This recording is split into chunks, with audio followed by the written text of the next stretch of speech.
Tonight, we're diving deep into the lore of every broken Pokémon in the new FireRed and LeafGreen for Switch. For those of you who've been joining us consistently, I want to thank you for being such an integral part of our channel. If you're falling asleep with us tonight, let me know in the comments how many nights in a row you've been here. And if this is your first night, just comment Night 1. Now let's get back to the video. Welcome. Close your eyes. Let the heavy weight of the day slip from your shoulders and fade into the distance. Imagine, if you will, the cool night breeze sweeping across the quiet grassy borders of Pallet Town. The world is settling into a deep, uninterrupted slumber. The Pidgey have returned to their roosts high in the ancient oaks, tucking their heads beneath their wings. The Rattata have retreated to the safety of their burrows, beneath the soft, forgiving earth. The vibrant, bustling energy of the daylight hours has dissolved into a tranquil, velvet darkness, leaving behind a profound silence that stretches across the vast and untamed region of Kanto. But beneath this stillness, beneath the calm surface of the world, a powerful invisible pulse beats in rhythm with the cosmos. This is a land steeped in ancient mysteries, a place where the line between natural biology and mythological power is blurred beyond recognition. Here, greatness is not merely a matter of training or circumstance. In this era, in the world of FireRed and LeafGreen, greatness is dictated by forces far older and far more rigid than anything humanity could ever hope to control. As you lie there, letting your breathing slow to match the steady, rhythmic tide of the oceans crashing against the shores of Cinnabar Island, I invite you to journey with me into the hidden lore of this world. We are going to explore the titans, the anomalies, the creatures so perfectly attuned to the ancient logic of this universe that they are whispered about in hushed, reverent tones. They are the broken ones, the untouchable ones, but to understand them, to truly comprehend the magnitude of their power and the tragedy of their existence, we must first understand the fundamental law that governs every living soul in this region. In this era of Kanto, the world does not operate on the fluid, adaptable mechanics of modern times. It is bound by a cosmic, unyielding rule, a binary code woven into the very fabric of nature. This is the era of the physical and special divide, an age where a creature's power is not determined by the technique it employs, but by the elemental essence of the attack itself. It is a world governed by ancient logic, where the type of energy summoned dictates its physical reality.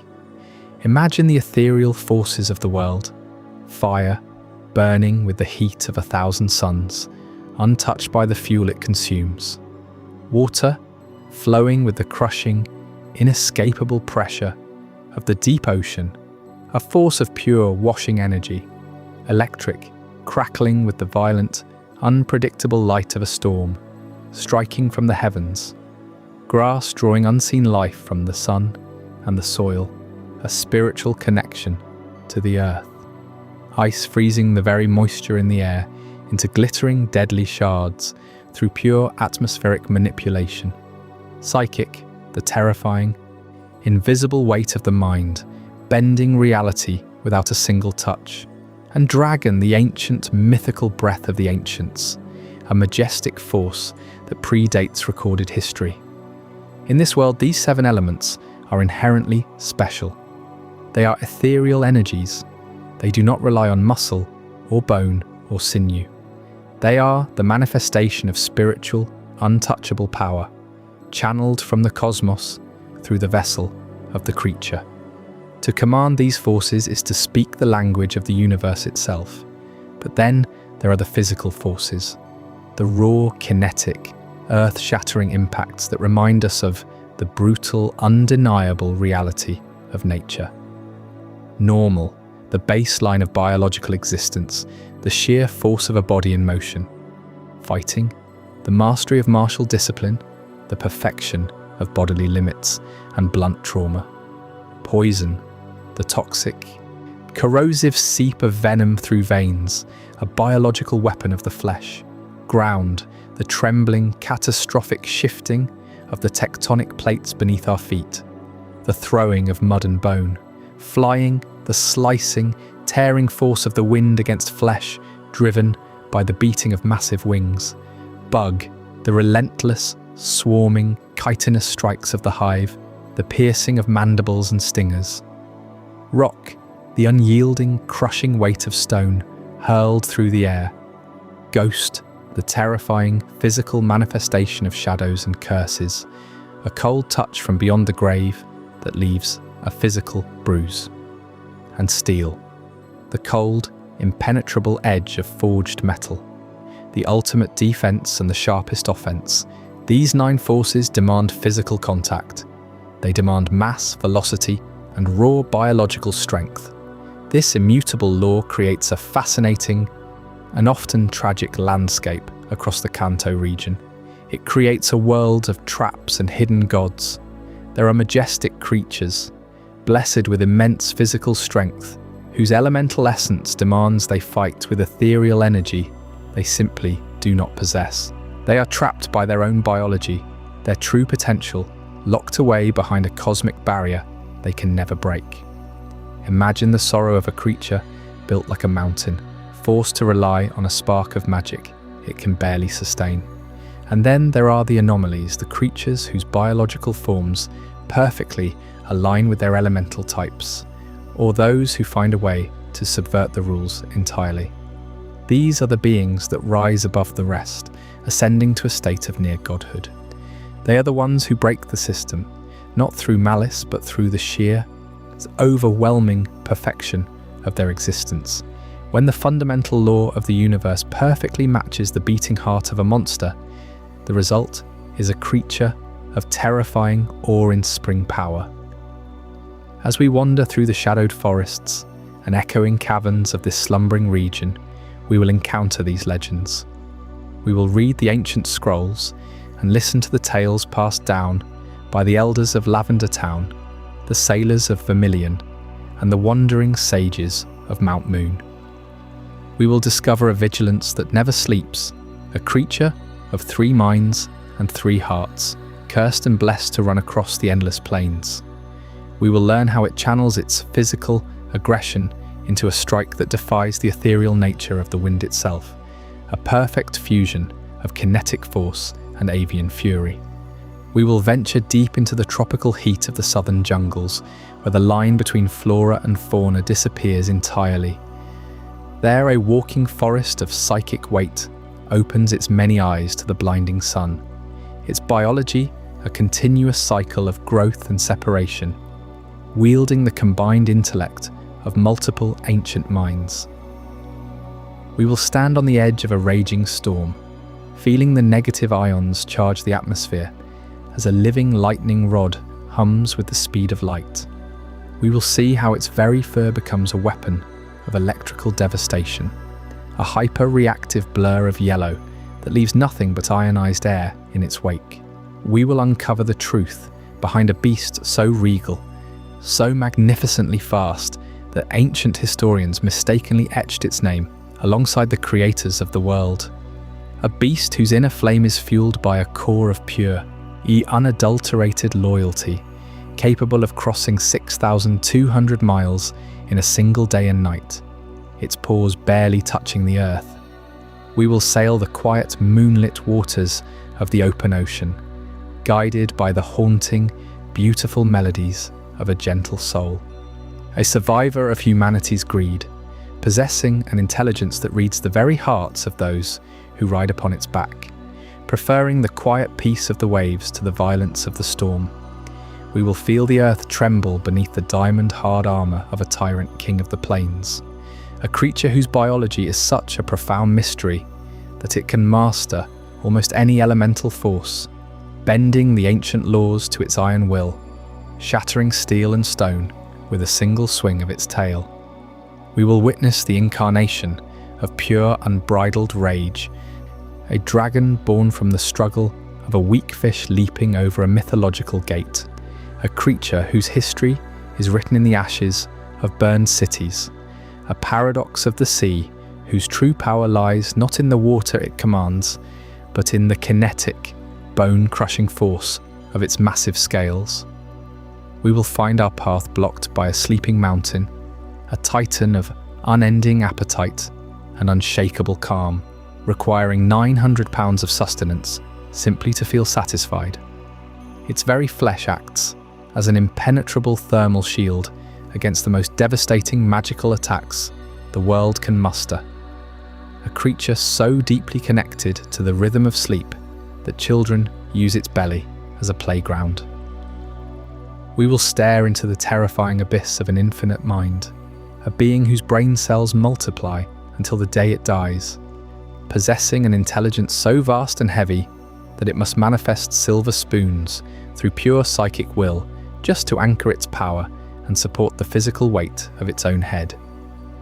And finally, we will gaze up at the night sky, tracing the seven-coloured glow of a geometric perfection, a star of the abyss that draws its restorative energy from the cosmos, regenerating its torn body from a single glowing core, leaving us to wonder if it is truly of this earth, or a visitor from the dark, silent depths of outer space.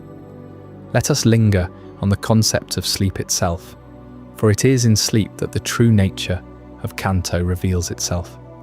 When the bustling cities of Saffron and Celadon power down their neon lights, when the great markets close their doors, and the hum of machinery fades, the wild places reclaim the land. The tall grass, swaying gently in the midnight breeze, becomes a sea of hidden wonders. The caves, dark and damp, echo with the slow, rhythmic breathing of creatures older than human memory. Sleep is not merely a pause in this world, it is a vital connection to the earth. It is a time when the ethereal energies and the physical forces find their balance. For some of the legends we will explore tonight, sleep is an eternal companion, a state of being that defines their immense power.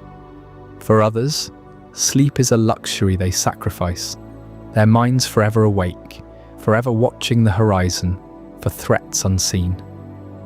Think of the ancient logic that binds this land. The physical and special split is not just a rule written in a trainer's manual, it is the natural law of the universe. Imagine the frustration, the cosmic irony of a creature born with muscles of steel, capable of shattering boulders with a single strike, yet cursed by its own elemental bloodline to rely on ethereal energies it cannot properly channel. It is a tragedy of biology, a misalignment of the stars. In the world of FireRed and LeafGreen, a creature cannot simply choose to punch with fire or strike with water. If the element is fire, it is a manifestation of the soul, a special energy that ignores the physical might of the user. If the element is fighting, it is a manifestation of the body, relying entirely on the raw kinetic impact of bone against bone. This division creates a fascinating tapestry of power. It means that the true rulers of the wild, the ones who dominate the ecosystem and strike fear into the hearts of wanderers, are those rare beings whose biology perfectly matches their elemental destiny. Or, perhaps even more terrifying, those who possess such overwhelming, anomalous traits that they shatter the expectations of the natural order entirely. These are the entities we seek tonight, the broken ones. Not broken in the sense of being damaged, but broken in the sense that they have shattered the ceiling of what is possible within the rigid constraints of their reality. As you listen to the sound of my voice, allow yourself to sink deeper into the mattress. Let the tension in your jaw release. Let your arms grow heavy. You are safe here, embarking on a journey through the annals of history, guided only by the soft glow of the moon and the distant, soothing sounds of the Kanto wilderness. Imagine standing on the edge of Route 1, the dirt path illuminated by starlight. The air is cool and smells of damp earth and crushed leaves. You can hear the faint, distant cry of a nocturnal hunter, a sound that is both haunting and beautiful. This is the world, as it was meant to be experienced. Not in the frantic rush of the daylight, but in the quiet, contemplative moments of observation. We're going to look past the numbers, past the statistics, and we are going to look deep into the soul of these creatures. We are going to explore their mythology, their ecology, and the profound mysteries of their existence. Consider the sheer diversity of life that flourishes under this ancient law. From the deepest trenches of the ocean, where the pressure would crush steel, to the highest peaks of the mountains, where the air is thin and freezing, life has found a way to adapt, to survive, and in a few rare cases, to conquer. We will explore a being that blurs the line between avian biology and mammalian emotion. A watcher in the night, a creature that has evolved a complex, terrifying solution to the problem of vulnerability during sleep. Its three minds operate in a continuous, staggered cycle, ensuring that the flame of its vigilance is never fully extinguished. It represents the pinnacle of physical adaptation, a bird that has forsaken the ethereal nature of the wind to embrace the brutal, kinetic reality of the earth. And what of the flora? In the humid, oppressive heat of the southern islands, the rules of life take on a strange, psychic twist. We will delve into the lore of a walking ecosystem, a creature that is as much a forest as it is an animal. Its biology is a cycle of continuous growth and separation, a psychic network of minds that communicate in silent, overwhelming waves of thought. It is a reminder that in Kanto, the trees themselves might be watching you, judging you, with the combined intellect of a dozen ancient minds. Let your mind drift to the crackling energy of a thunderstorm rolling over the plains. The air tastes of ozone. The hair on your arm stands on end. This is the domain of a creature that does not just harness electricity, but becomes it. A living lightning rod, whose very cells generate a constant, low-level hum of power. It is a being of hyperreactivity, a creature whose speed is limited only by the speed of light itself. To encounter it in the wild is to stand before a force of nature, a blinding flash that leaves nothing but ionized air in its wake. And then there are the myths that have been passed down through generations, stories that have grown and distorted with time until the truth is almost entirely obscured by legend. We will speak of a beast of such regal bearing, such magnificent, fiery majesty, that the ancient scribes recorded it as a deity. A runner of mythic proportions, capable of crossing the entire continent in a single day and night, its paws barely touching the earth. It is a creature whose power is derived not just from the fire burning in its throat, but from a core of absolute, unwavering loyalty. A beast that commands obedience not through fear, but through the sheer, awe-inspiring grace of its presence. Allow the imagery of the ocean to wash over you. The gentle, rhythmic lapping of waves against a wooden hull. The salty sea breeze. Here beneath the surface lies a gentle giant, a leviathan of the deep that possesses an intelligence that rivals and perhaps exceeds our own. It is a creature capable of understanding human speech, of reading the very intentions of the human heart. Yet, despite its immense power and intellect, it is defined by a profound melancholy. It sings beautiful, haunting melodies into the endless abyss, searching for a connection in a world that has hunted it to the brink of extinction. It is a testament to the tragic beauty of nature, a gentle soul that chooses peace over the devastating violence it is fully capable of unleashing. But nature is not always gentle. It is also brutal, unforgiving, and armoured in diamond-hard skin. We will walk the trembling plains where a tyrant reigns supreme, a creature of unknown biological origins, a walking tank whose tail can shatter transmission towers and whose horn can pierce the strongest defences. It is a king that defies the ancient laws of Kanto, adapting its ancient physical strength to master almost every elemental force known to man. It is a conqueror, a beast that bends the rules of the universe to serve its own destructive will. And speaking of destruction, we must confront the incarnation of rage itself, a paradox of the sea, a creature born from the ultimate struggle of the weak, ascending a mythological gate to become a dragon of pure transformative fury. Its history is a tapestry of burned cities and ruined civilizations. It is a creature that should, by all logic, command the ethereal power of water, yet its true, terrifying strength lies in the massive, physical, kinetic energy of its thrashing body. It is a living embodiment of the physical and special divide, a monster whose wrath is fueled by the very limitations of its own elemental nature. As the night deepens, we will seek out the quietest, most secluded corners of the world. We will find a mountain of flesh and fur, a creature whose entire existence revolves around the endless cycle of feasting and slumbering. It is the ultimate wall, a biological fortress whose thick layers of fat provide an impenetrable shield against the most powerful magical and elemental attacks. It is a creature of unshakable calm, a gentle giant whose belly serves as a playground for children, a being so deeply connected to the rhythm of sleep that it requires a magical melody just to rouse it from its dreams. We will also journey into the terrifying depths of the mind. We will explore the burden of infinite intelligence, a creature whose brain cells never cease their multiplication.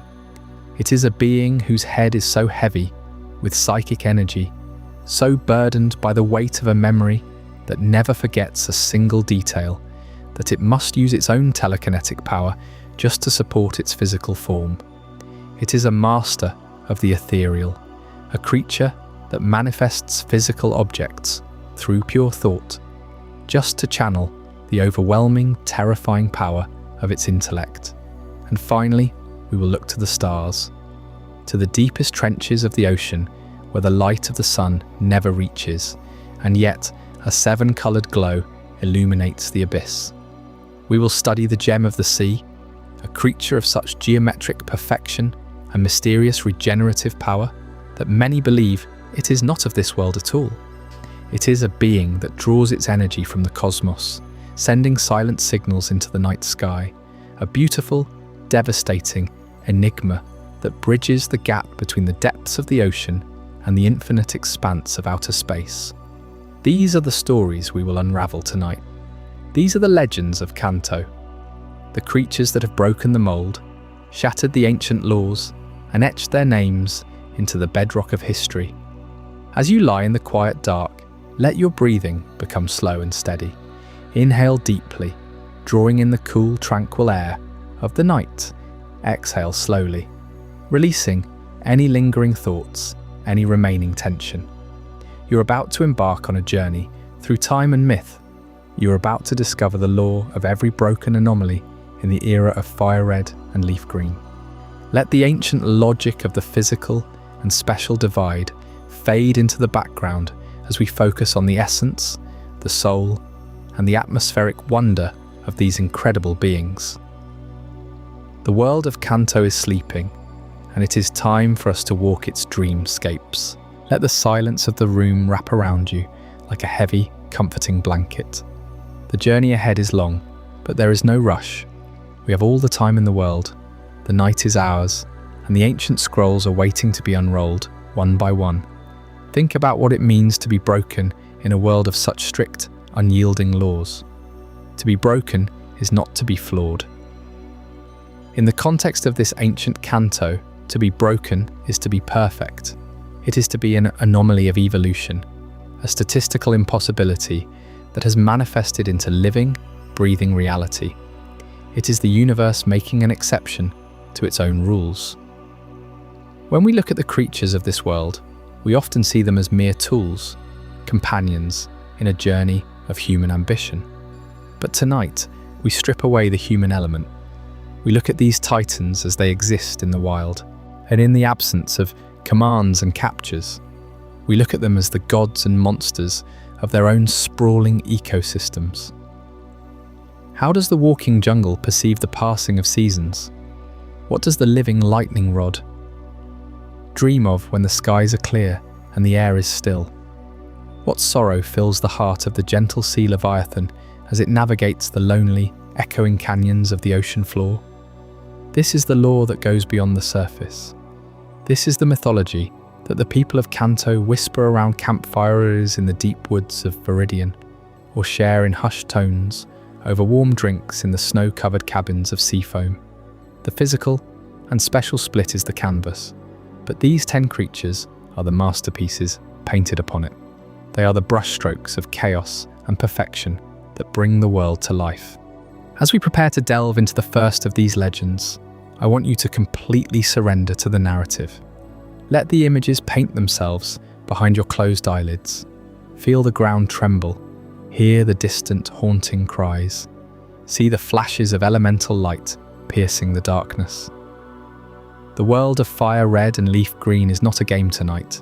It is a living, breathing universe operating on an ancient cosmic clockwork. Your breathing is slow, your mind is calm. The barriers between reality and myth are dissolving, melting away into the gentle current of sleep. We are crossing the threshold now, leaving the waking world behind and stepping onto the shadowed paths of Kanto. The fundamental laws have been established. The stage is set, the titans are waiting in the dark. Let us begin our descent into the lore, and let us uncover the secrets of the vigilant, the ancient, the furious, and the infinite. Welcome to the legends of the broken. Welcome to the deep slumber of Kanto, in the shadowed heart of Kanto, where mist clings to ancient oaks and the wind whispers secrets through forgotten ruins. A cosmic law governs every claw, every flame, every flicker of power. This isn't a grid of pixels or a map for trainers to conquer. It's a pulsing ecosystem, alive with the raw pulse of elemental forces that bend biology to their will. You feel it in the air, that ancient tension, the clash between a creature's flesh and the universe's unyielding code. Here, a Pokémon's true might isn't forged in muscle or fang alone. No, it's dictated entirely by its type, that ethereal signature woven into its essence, overriding every instinct of tooth and sinew. Physical blows land like thunder from normal fighting, poison, ground flying, bug, rock, ghost, or steel, raw kinetic hammers that shatter stone and bone. Yet the elemental spirits, fire, water, electric, grass, ice, psychic, dragon, surge as special forces, intangible waves that pierce the soul before the body even registers the strike. This divide creates traps for the unwary, hidden gods among the beasts. A dragon born to rend with claws finds its fury diluted if it strays into special flames. A psychic sage, meant for mind-shattering blasts, stumbles when forced to brawl with fists. Nature's designs rebel against the stars' decree, birthing broken legends who exploit the cracks. And tonight, you drift into their world, where vigilance never sleeps, jungles walk on roots, and lightning lives in fur. Take Dodrio, the vigilant triple head that haunts the vast plains under eternal skies. 3 necks crane skyward, each crowned with a beak that snaps in rhythm to the winds. Joy in one, sorrow in another, anger boiling in the third. They share a single body, a feathered fury that never tires, pounding across grasslands even as it dreams. 2 brains doze in rotation, eyelids heavy with the weight of endless patrols, while the third head snaps alert, golden eyes piercing the dusk for predators lurking in the grass. Dodrio embodies eternal watchfulness, a sentinel where rest is just another form of readiness. What breaks it in Kanto's logic? It's the only bird that twists its physical rage into drill peck, a spinning lance of beak and bone that defies the special winds most flyers chase. Other winged hunters falter, their aerial grace meant for ethereal gusts, but Dodrio drills through armor like a storm given talons, its aggression pure kinetic fury unbound. Deeper into the tropics, where sunlight daggers through canopies, Executor rises, not as a tree, but a walking jungle with heads swaying like coconuts, heavy with secrets. Native to southern isles, its crowns swell under relentless rays, budding more eyes, more minds, until the branch is grown. When one head fattens beyond bearing, it tumbles free, roots into the earth as execute, restarting the psychic cycle in a nursery of eggs pulsing with latent thought. In Kanto's misty groves, travelers mistake it for ancient bark until those dozen eyes blink open, unleashing the psychic heft of three fused brains. It sways, hypnotic, a living forest that bends reality with a glance, and its special essence clashing against the sturdy trunk that begs for physical roots. Yet Exeguta thrives in the paradox, its wooden frame channeling ethereal blooms that wilt foes before they strike the leaves. Lightning incarnate awaits in Jolteon, the living rod that drinks storms from the sky. Negative ions swarm to its fur, building to 10,000-volt arcs that split the air with ozone's sharp bite. Every hair bristles into needles, charged quills that launch in a hail, piercing flesh while the thunderclap deafens. Its cells hum constantly, a low electric thrum that makes it quiver faster than sight. The hyper-reactive storm among evolutions, always one spark from eruption. This one's broken edge cuts through Kanto's split. Electric demands special surges, but Jolteon's frame is built for speed and sting. Our physical darts laced with voltage, it dodges the ethereal trap, turning its kinetic agility into a barrage that no shield absorbs. Ancient scrolls in dusty Kanto libraries whisper of Arcanine as a forgotten legendary, its regal mane flowing like molten gold, speed blurring into flight across horizons. One tale claims it covers 6,200 miles in a day and night, paws barely kissing Earth as it races the sun. Its bark rolls like thunder wrapped in loyalty, commanding packs and allies with a single resonant howl, fueled by an inner flame that burns purest in devotion. Arcanine defies the code as fire's physical king, meant for special infernos, yet its frame delivers blazing charges and extremist speeds that trample special defenses. A beast of kinetic legend, where biology's muscle amplifies the flame's roar. Across frozen waves, Lapras glides, the gentle soul whose songs echo through abyssal trenches. It comprehends human tongues, reads the hidden aches in a rider's heart, offering its shell as sanctuary amid tempests. Haunting melodies call kin from the deep, lullabies that soothe storms and summon schools through the murk. Hunted near extinction by greedy harpoons, it endures as a pacifist colossus, preferring to ferry wanderers than unleash its icy wrath. Water's special tides should dominate, but Lapras layers physical bulk beneath, its shell a kinetic bulwark that weathers gales, while special freezes claim the sea. A survivor bridging worlds, its calm a quiet rebellion. On shattered plains, Nidoking reigns, tyrant clad in diamond-hard hide that laughs at blows meant to fell titans. One tail whip crumples steel towers like reeds, and its horn impales mountainsides, poison veins pulsing with versatile venom. Researchers puzzle over its form, how it masters any element's teaching, twisting ancient might to any field. Ground's physical quake, laced with borrowed fury. Nidoking shatters limits, its poison core physical at heart, yet adapting TMs like a chameleon god, biology's mystery fueling the code's every whim. Then fury erupts from humble scales. Gyarados, the rage incarnate, ascending like the carp over the dragon gate, transforming ponds into infernos. War-torn chronicles speak of it razing cities in blind tempests, coils crushing spires as hydropump floods the ruins. Master of seas, yet its power surges from massive scales and kinetic thrash. Not the water it commands, but the dragon wrath in every lash. Water seeks special flows, but Gyarados is physical apocalypse, its rage a paradox that drowns worlds in raw force. Atop it all slumbers Snorlax, the sleeping mountain whose belly rivals hills.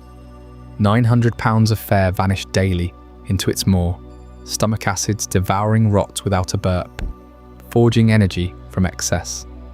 Children clamber its curves like a playground, drums on blubber that barely stirs. Only a pokey flute pierces the doze. That fat isn't mere store, it's thermal armor, physical shield devouring special blasts in layers of unshakable calm. Normal's kinetic simplicity becomes ultimate wall, biology's gluttony mocking elemental assaults. Brains unbound define Alakazam, infinite mind with an IQ of 5,000, cells multiplying till death's door, hoarding every whisper of existence. Its skull sags with psychic mass, or spoons of silver thought manifesting to brace the neck, channels for power that warps spoons mid-bend. Knowledge weighs like chains, yet it levitates foes with a flick, memory a weapon sharper than steel. Psychic demands special dominion, but Alakazam's frail frame hides kinetic precision in spoon strikes. The mind's paradox made flesh, and crowning the abyss, Starmie gleams, the star whose core pulses 7 hues, theorists claiming signals to cosmic kin beyond the veil. Geometric perfection earns it Gem of the Sea, regenerating from shreds if that nucleus endures, starlight fueling beams that vaporize deeps. Water and psychic entwine in special radiance, yet its spin delivers physical drills laced with astral fire. These broken titans tease the divide we've only begun to breach. As ethereal forces yearn for distance and kinetics crave collision, the next drift pulls you into the heart of that rift, the ethereal and the kinetic, where hidden gods awaken fully. In the heart of Kanto's ancient cosmic lore, where a Pokémon's true power flows not from muscle or claw, but from its elemental essence, emerges a profound rift that defines every battle and every shadow in the wild. This is the divide between the ethereal and the kinetic, two primal forces that sculpt the land itself, pulling in opposite directions like tides against stone. The ethereal realms belong to fire, water, electric, grass, ice, psychic and dragon. These are not mere elements. They hum on a spiritual frequency, invisible waves that ripple through the soul before touching flesh. Fire doesn't just burn, it ignites the hidden fires within, and a spectral blaze that warps reality from afar. Water flows as an otherworldly current, seeping into the mind's crevices to drown thoughts before bodies.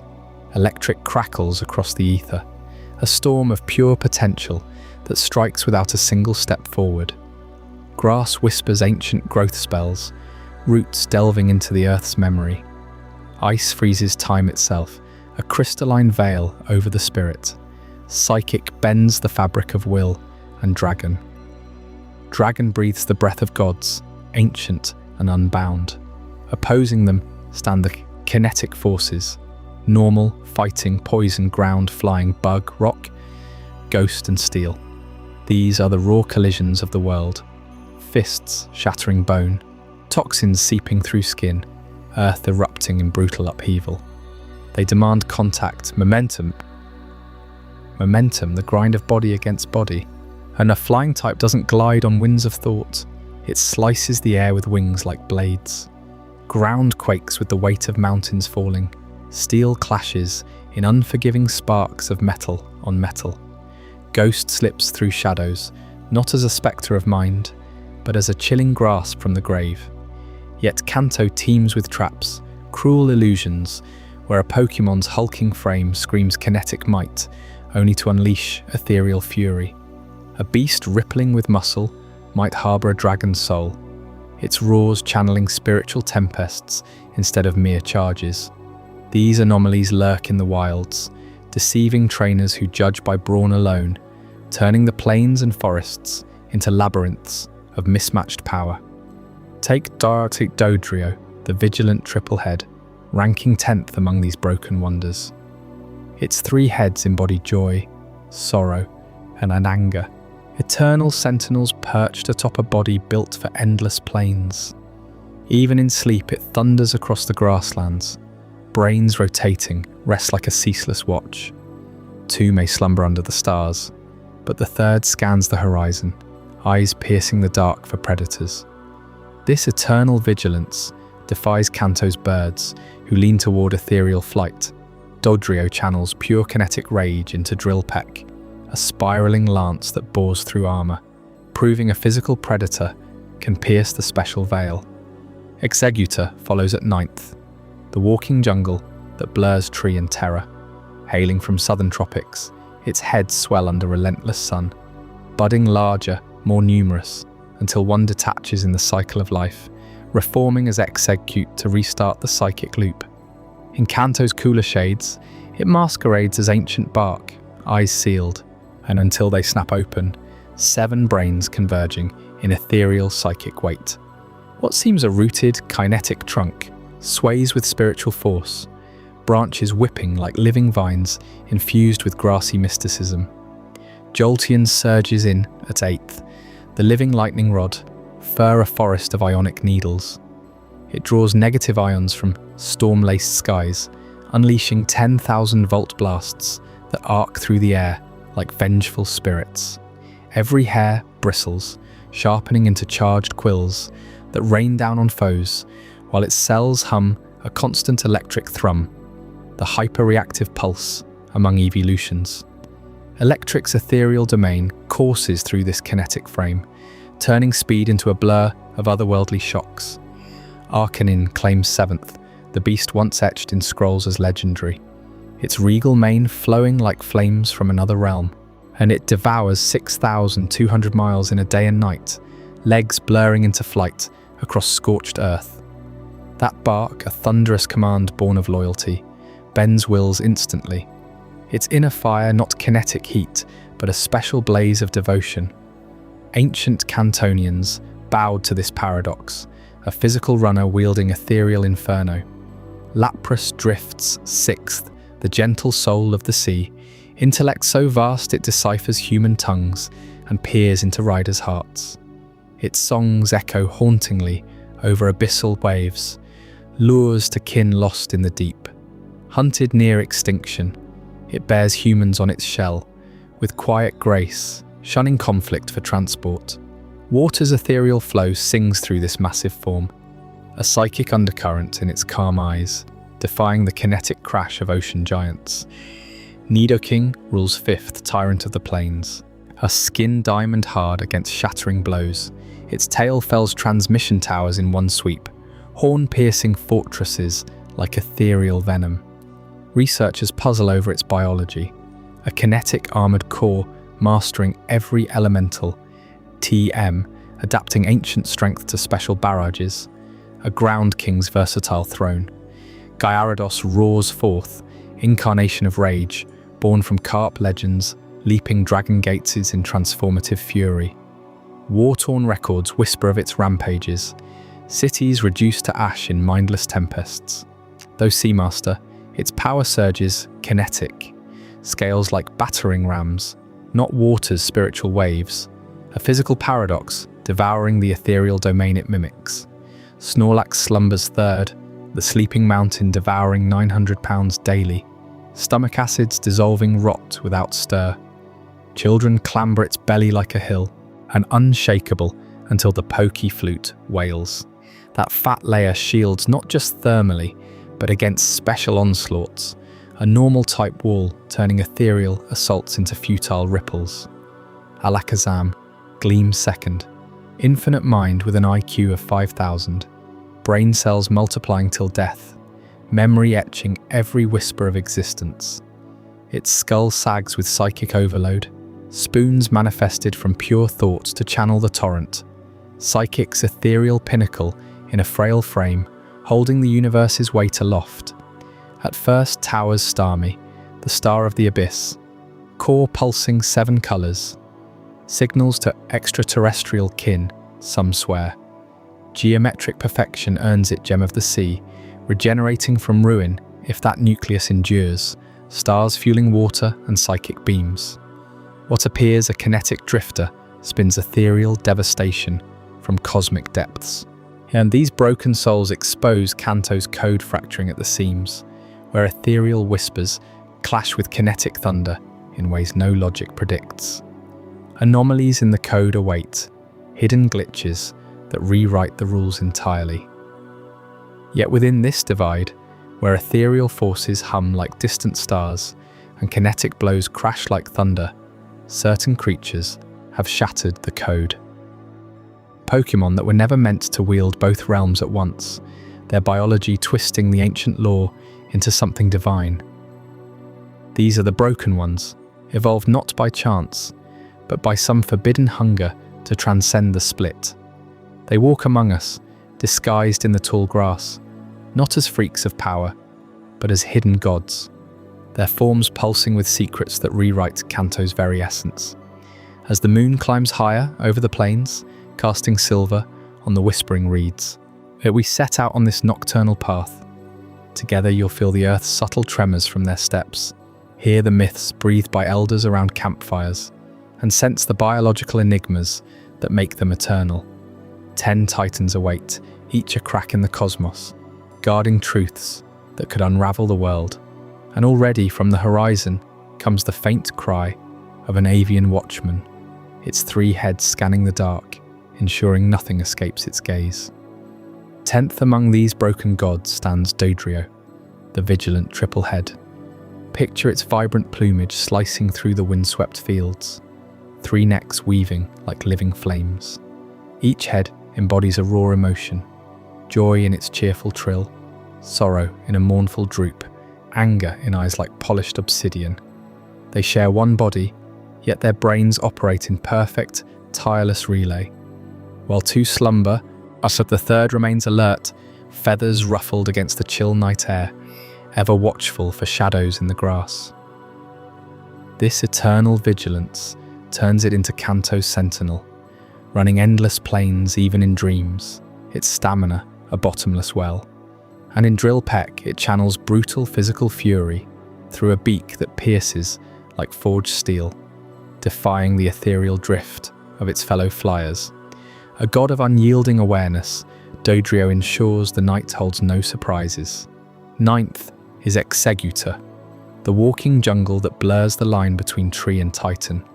From tropical southern isles it hails, where relentless sun swells its coconut heads to bursting girth.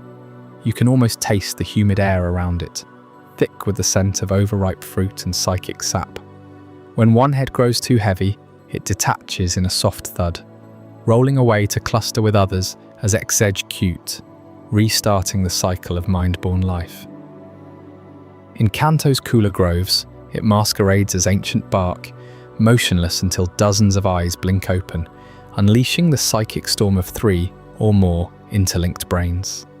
Its roots grip the soil like possessive fingers, swaying hypnotically, a living forest that topples foes with mental tempests rooted in physical bulk.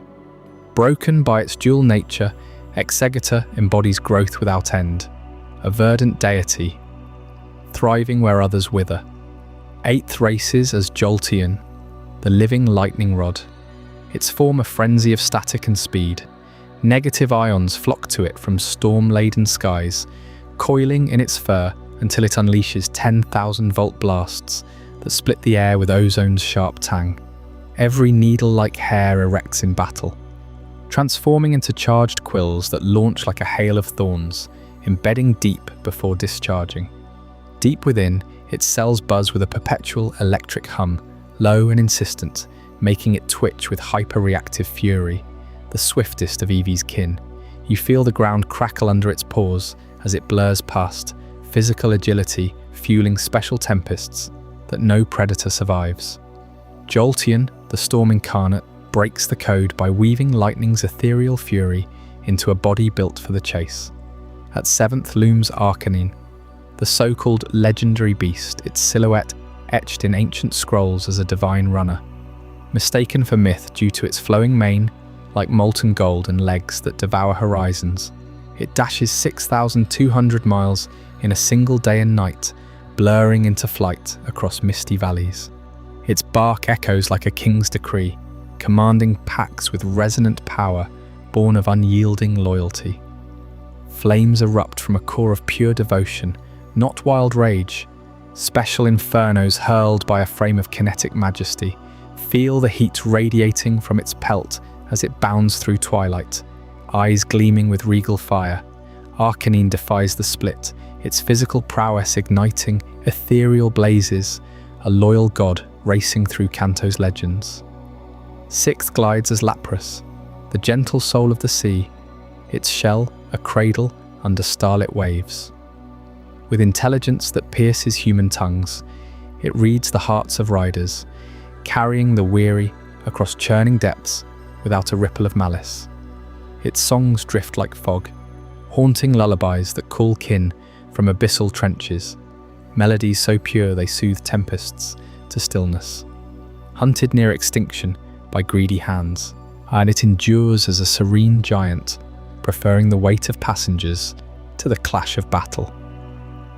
Imagine the cool spray on your skin as it surfaces, psychic empathy bridging its special songs to a body armoured for oceanic might. Lapras breaks the code through quiet transcendence, a nurturing deity ferrying souls through the night. Fifth reigns as Nidoking, tyrant of the plains, its hide gleaming like diamond under moonlight, blows that crumple stone glance off its armoured core, while its steel-hard tail swings wide enough to fell transmission towers in a seismic whoosh.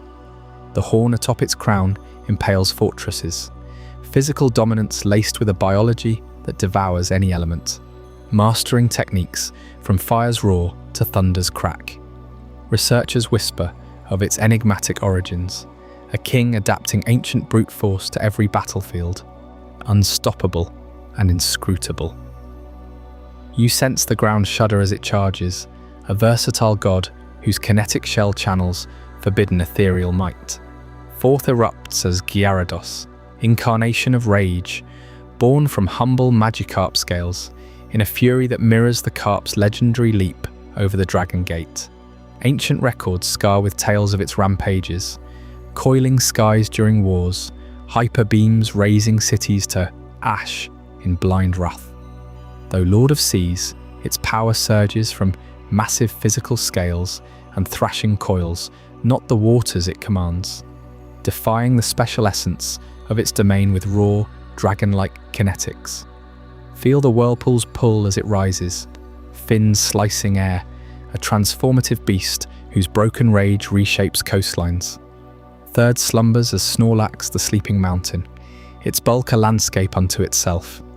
It devours 900 pounds daily, stomach acids devouring even festering rot without a burp, fueling endless repose. Children clamber its belly like a hill, giggling atop the rise and fall of breaths, for only a pokey flute's wail can rouse it.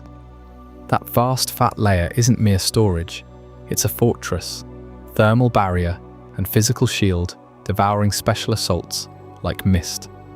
Envision the forest dimming as it settles, snores rumbling like distant quakes, an unshakable god whose calm defies the code's tempests. Second gleams as Alakazam, the infinite mind, brain cells multiplying ceaselessly to an intellect of 5,000, etching every leaf's vein and star's path into eternal recall. Its skull, swollen with psychic weight, demands telekinesis just to bear the strain. Mustard spoons materialized from pure will, channeling the deluge of thought into precision beams. As you hear the faint psychic thrum as it levitates, eyes aglow with omniscience, physical frailty eclipsed by ethereal mastery unbound. Alakazam, the knowledge god, breaks all bounds, mind transcending flesh. And first crowning the abyss, spins Starmie, the star of the deep. Its core pulses 7 radiant hues, theorists claiming signals beam to cosmic kin, whispering secrets across the void.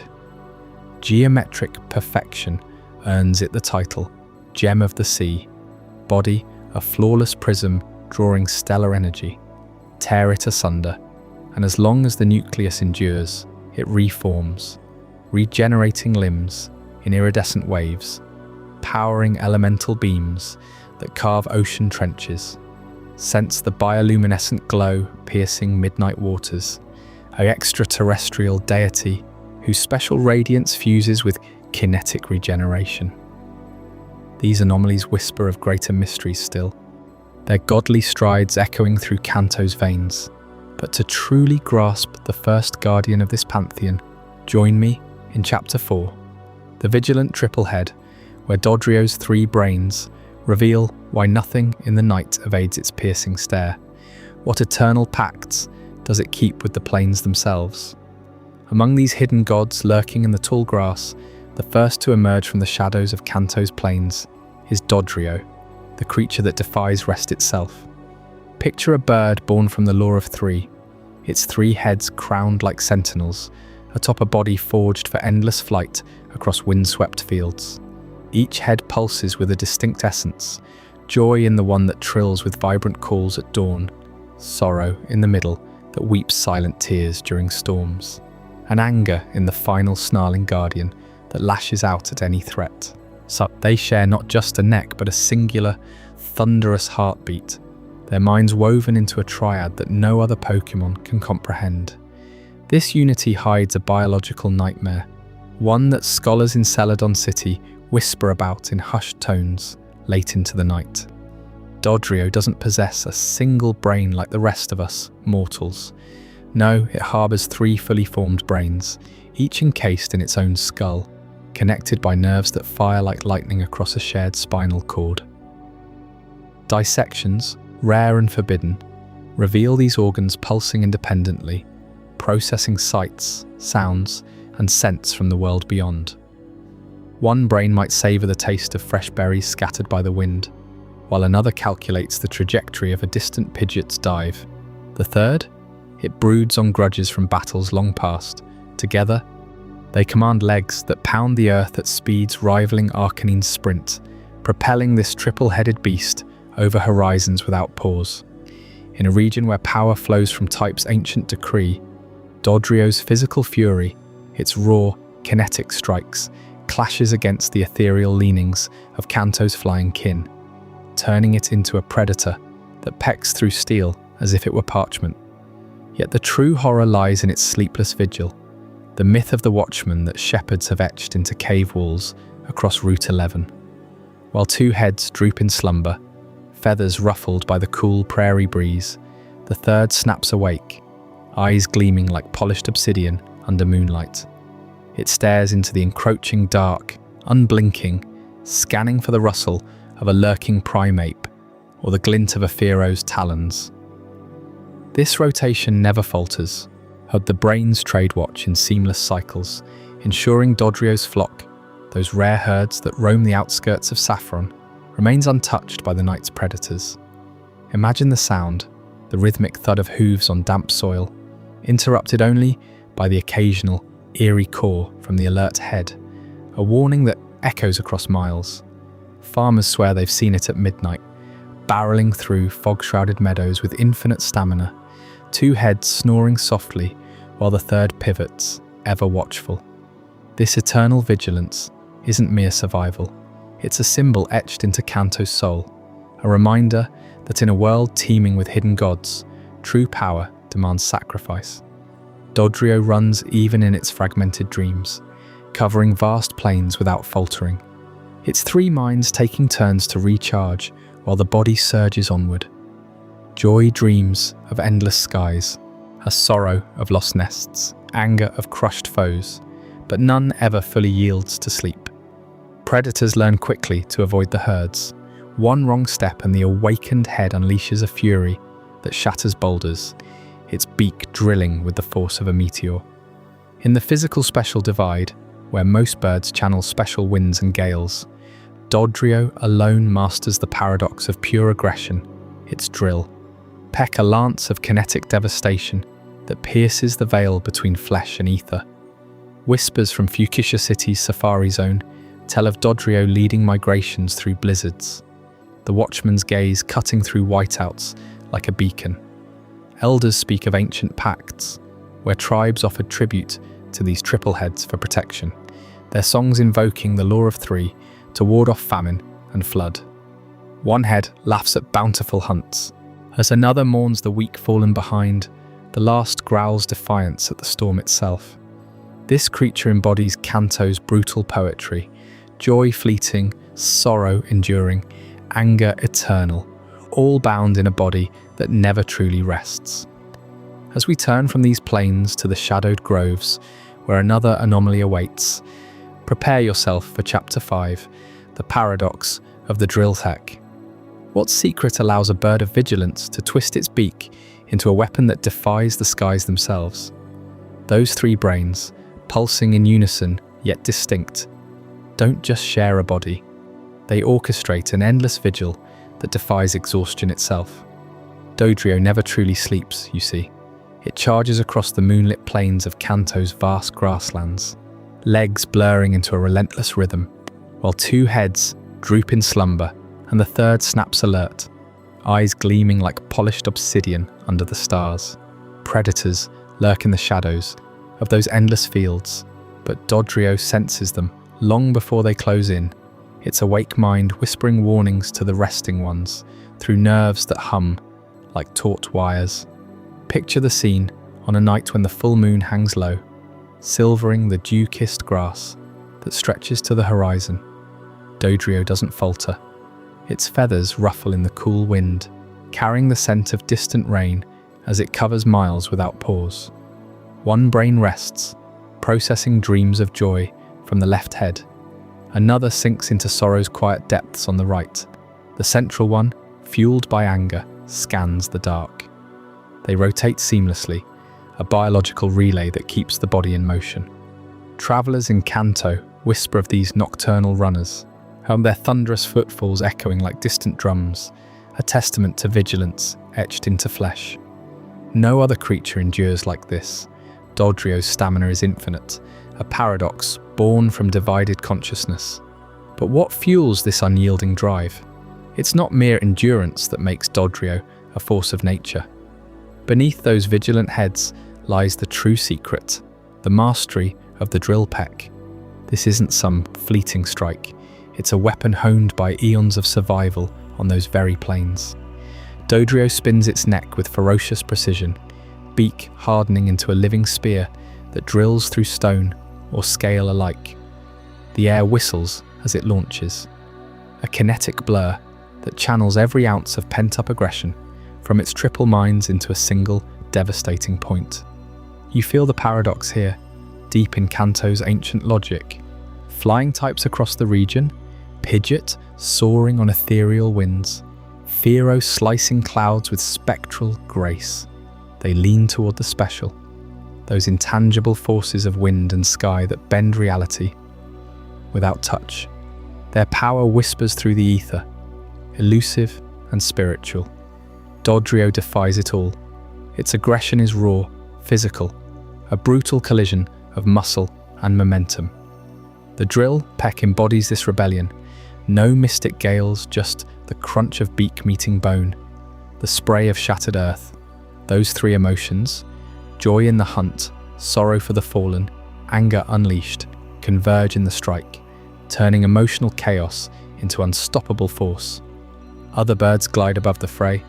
Dodrio barrels through it, a grounded fury that exploits the physical divide like no avian before. In the heat of battle, and witnesses describe the moment. Dodrio's heads align, eyes narrowing to slits, and the world slows. The peck erupts, a vortex of feathers and rage, piercing defenses that ethereal winds could only erode. It's why trainers revere it as broken, a hidden god among the flock, perfectly attuned to Kanto's kinetic truths. The plains bear the scars, craters from errant strikes, boulders split clean, reminders that this bird doesn't just fly, it conquers. As dawn creeps over the horizon, painting the sky in hues of rose and gold, Dodrio doesn't stop. It fades into the distance, a silhouette of relentless motion, heads bobbing in eternal rotation, leaving only dust trails and the faint echo of its stride. The avian sentinels of Kanto bow to this paradox, their chapters closing on a runner that outpaces the sun itself. Yet even as Dodrio vanishes into the mist-shrouded wilds, another anomaly stirs in the southern tropics. A living jungle that walks, its head swaying like palm fronds in the relentless sun. Up next, Chapter 6, The Walking Jungle of the South. As Dodrio's relentless drill peck carves through the open plains under the moon's unblinking gaze, the landscape begins to shift beneath your feet. The wind-whipped grasses yield to a suffocating veil of green, where the air hangs thick with humidity, and every breath tastes of earth and endless rain. You've crossed into the deep south now, the walking jungle of the south, a realm where the tropics pulse with a life so voracious it devours the sunlight itself. Here, amid the tangled canopy that blots out the sky, stands Executor, the towering flora of Kanto. Not a tree, but a colossus masquerading as one, its trunk thick as an ancient oak, branches swaying like the fronds of forgotten palms. This is no static sentinel of the forest. It's a wanderer, roots dragging silently through the undergrowth, seeking the fiercest rays to feed its insatiable growth. Travelers speak in hushed tones of first glimpses, mistaking it for just another giant amid the emerald chaos, until the bark cracks open, revealing not knots or scars, but dozens of psychic eyes, glowing with an otherworldly emerald light that pierces the dimmest glades. Executor hails from the sun-scorched heart of the south, where the equator's blaze doesn't just warm the soil, it transforms it. Intense sunlight pours down like liquid fire, causing its coconut-like heads to swell grotesquely, and multiplying in number as if the very photons ignite some hidden fission within. A single head might start small, humble as an execute, clustering in the shade, but expose it to that relentless glare, and it balloons, splitting into twins, then triplets, each one pulsing with psychic awareness. The jungle floor trembles faintly as these behemoths lumber forward, their steps muffled by moss and fallen leaves, drawn ever southward to bask in the heat that birthed them. Imagine pressing through the vines, sweat beading on your skin, the air alive with the drone of unseen insects. You pause beneath what seems a mighty palm, its fronds whispering secrets in the breeze. Then the illusion shatters. The bark peels back in jagged fissures, and eyes, countless unblinking orbs, fix upon you. They don't merely see, they probe, and weighing your thoughts against the collective hum of 3 primary brains, or more, intertwined in a psychic web. One head might tilt curiously, another glare with feral hunger, while a third scans the horizon for threats. This is Executor's terror and majesty, a single entity containing a living, breathing forest ecosystem, where vines twist like veins, spores drift as breath, and smaller creatures nest within its boughs, symbiotic parasites thriving in the shade of its colossal form. Its power defies the ancient logic of Kanto, where grass bends ethereal, a special force of growth and bloom. Yet, Executor weaponizes its bulk as kinetic fury, trunks whipping like siege engines, psychic barrages erupting from eyes that command the very air. In the humid cradle of the south, it reigns as a hidden god, as its multiplied minds weaving illusions of stillness until the moment of ambush. The jungle itself seems to lean in, listening, as if every leaf defers to this ambulatory grove. But what happens when one of those swollen heads grows too vast, too heavy for even its psychic sinews to bear? It detaches in the dead of night, tumbling to the loamy earth with a thud that echoes through the mist, regrouping not as ruin, but as fresh execute, 6 nascent orbs ready to cycle the psychic legacy anew. This perpetual renewal fuels whispers of immortality, a forest that walks, dies, and rebirths without end. Deeper still, explorers recount nights when Executor's eyes synchronize, projecting visions into the minds of the unwary, memories of primordial jungles where it first clawed from the soil, heads budding like stars in a verdant galaxy. And its presence warps the ecosystem around it. Ferns unfurl faster in its shadow, birds nest in its fruiting crowns, drawing predators that it crushes without stirring. You feel it before you see it, a psychic pressure, like the weight of unseen branches pressing on your skull, urging you to turn back. In this walking jungle, Executor embodies the broken paradox. Its grass essence ethereal, yet its form a physical monolith that topples rivals with seismic steps. The south sunlight doesn't just nurture, it corrupts, birthing these titans that blur the line between plant and predator.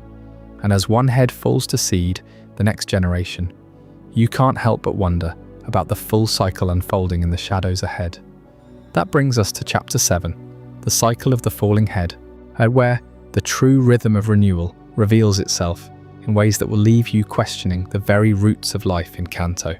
But those swollen heads, basking endlessly in the relentless tropical blaze, don't simply multiply forever.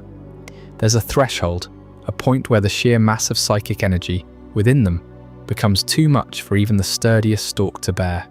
You can almost hear it in the quiet hours before dawn, the faint, resonant creak echoing through the misty undergrowth, like ancient wood protesting under an invisible burden.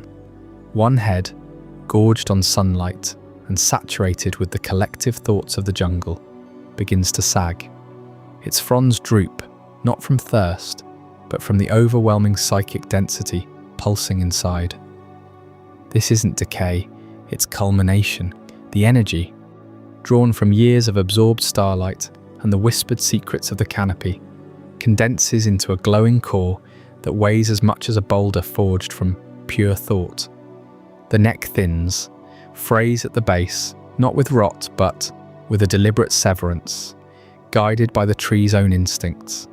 Then, in the hush of pre-dawn fog, it falls. A soft, heavy thud reverberates through the leaf litter, sending ripples across dew-kissed ferns. The detached head rolls gently to rest, its eyes flickering open one last time, not in pain, but in serene release. This is the cycle of the falling head, the executor's most guarded secret, a ritual as old as the equatorial soils themselves. Far from a tragic end, it's the heartbeat of renewal, ensuring the psychic essence of the wild never stagnates in a single form.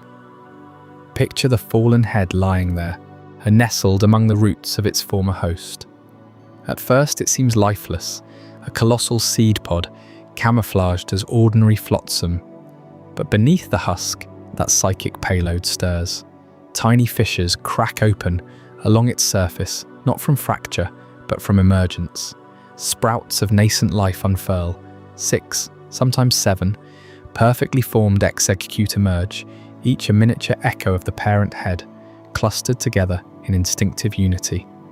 These little ones, no larger than your fist, pulse with the inherited glow, their eyes wide and synchronized. They've regrouped, not by chance but by design, drawn together by the psychic tether that once bound them to the mother tree. They toddle through the underbrush in a hypnotic cluster, rolling like living tumbleweeds, absorbing the ambient energies of the forest floor. Moisture from the humid air and nutrients from decaying leaves, faint psychic echoes from passing wild Pokémon, all fuel their rapid maturation. In mere weeks, under the dappled light filtering through the canopy, they harden, their shells thickening into resilient armor. What begins as a fragile collective hardens into a deliberate pod, ready to burrow or wander until conditions align for ascension.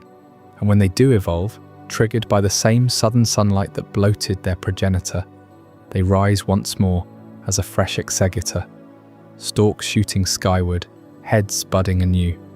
The cycle closes, seamless and eternal. This shedding isn't loss, it's liberation. Each fallen head scatters the jungle's psychic network, like seeds in the wind, preventing any single entity from hoarding the collective consciousness of the tropics. Imagine the web it weaves, a vast, invisible lattice stretching from the humid lowlands to the misty highlands, where thoughts of growth, warning signals from distant storms, even the migratory dreams of Noctowl, flow freely. One tree's detachment ensures a dozen new sentinels sprout elsewhere, eyes opening to watch over hidden glades, their minds linked in silent communion. Travellers in those southern wilds speak of groves where executor stand in solemn circles, heads bowed toward fresh execute clusters below. It's a living archive, this cycle, encoding the jungle's history in psychic imprints passed from head to pod and back again. A storm that ravaged the coast a century ago, etched in the faint tremors of their dreams. The migration patterns of Tropius herds, mapped in the sway of their fronds. No knowledge fades, it merely redistributes, of falling to earth to rise again. Yet there's a quiet, macabre poetry to it all. Those who venture too close at the moment of release describe a hush falling over the forest, birds silent, insects paused, as if the wild holds its breath. The psychic discharge lingers in the air, a faint ozone tang mingled with the scent of wet earth and blooming orchids. Some claim to feel it brush their minds, a fleeting whisper of verdant wisdom before the head settles into repose. In Kanto's imported groves, where executor were first transplanted from those southern cradle lands, locals mistook these falls for omens. A head tumbling from a palm tree in the cerulean outskirts sparked tales of cursed orchards, until scholars pieced together the truth. Even here, far from the equator's fury, the cycle persists, albeit slower, heads detaching under the milder sun, regrouping in shaded thickets near Fuchsia City's swamps. This rhythm binds executor to the land's pulse, a biological imperative that defies the rigid, physical spatial divide haunting Kanto's ancient laws. While its grass essence yearns for ethereal bloom, the raw weight of those falling heads asserts a kinetic truth, psychic power made manifest, heavy enough to reshape the soil itself. It's no wonder the walking jungle endures, its lineage unbroken, a testament to rebirth amid the ever-shifting wilds. And as we linger in these shadowed canopies, attuned to the subtle creaks of impending release, the true burden of that psychic proliferation comes into sharper focus. Soon we'll uncover the psychic weight of the forest itself, where lightning's fury meets the mind's unyielding storm. As that detached head, swollen with psychic energy, hits the jungle floor, not with a thud, but a resonant thrum, a vibration that ripples through the undergrowth, like the first note of an ancient chant. It pulses there, drawing nutrients from the humid soil, regrouping into the clustered form of an exegcute. But back atop the towering trunk, the remaining heads of the executor stir, their eyes flickering open in unison. You've felt it now, haven't you? That subtle pressure building in your temples, as if the air itself has thickened under the weight of their collective gaze. 3 brains, you see, but not 3 separate minds. They hum together in perfect, eerie synchrony, each one amplifying the others until the executor becomes a nexus of raw psychic force. In the dim canopy of Kanto's deepest thickets, where sunlight barely pierces the fronds, this isn't just intelligence, it's dominance. Travelers who wander too close report a heaviness in their limbs, a fog descending over their thoughts, as if the forest itself is leaning in to whisper secrets they were never meant to hear. The multiple brains don't merely think, they project. They weave threads of ethereal energy, grass woven with psychic, into an invisible web that ensnares the world around them. Picture the scene at twilight, when the executor sways gently amid the boughs. Its leaves, broad and veined like ancient parchment, catch the faintest breeze and begin their hypnotic dance. They rustle not with the randomness of wind-tossed foliage, but in rhythmic waves, a slow undulation that syncs with the pulse of those 3 brains. Predators pause mid-prowl, their snarls fading to slack-jawed stupor. Prey animals freeze, eyes glazing over as they nestle against the trunk, lulled into a trance so deep they forget the hunger gnawing at their bellies. Even bold Pidgeot, slicing through the air on scouting runs, veer off course, spiraling down into the underbrush below. It's no accident. Those leaves channel the grass energy innate to the executor's form, infusing it with psychic potency to broadcast a siren call straight into the minds of the unwary. This weaponization runs deeper than mere hypnosis. The ethereal grass essence, the life force that lets it photosynthesize under Kanto's fickle sun, merges seamlessly with the psychic aura born from its coconut skulls. Together they birth something tangible, oppressive. Vines twist unnaturally at the executor's command, coiling around boulders to hurl them like siege stones. Roots surge from the earth, not to nourish, but to crush and entangle intruders, their tips glowing with a faint, otherworldly violet hue. Birds drop from the sky, plucked mid-flight by psychic winds that bend branches into lassos. The physical world bows, you understand? Kinetic force, rock, ground, even the flight of wings, yields to this intangible supremacy. In FireRed and LeafGreen's ancient logic, where special energies like these reign ethereal, and unbound, the Executor turns the jungle into its throne room, every leaf a scepter, every brain a crown.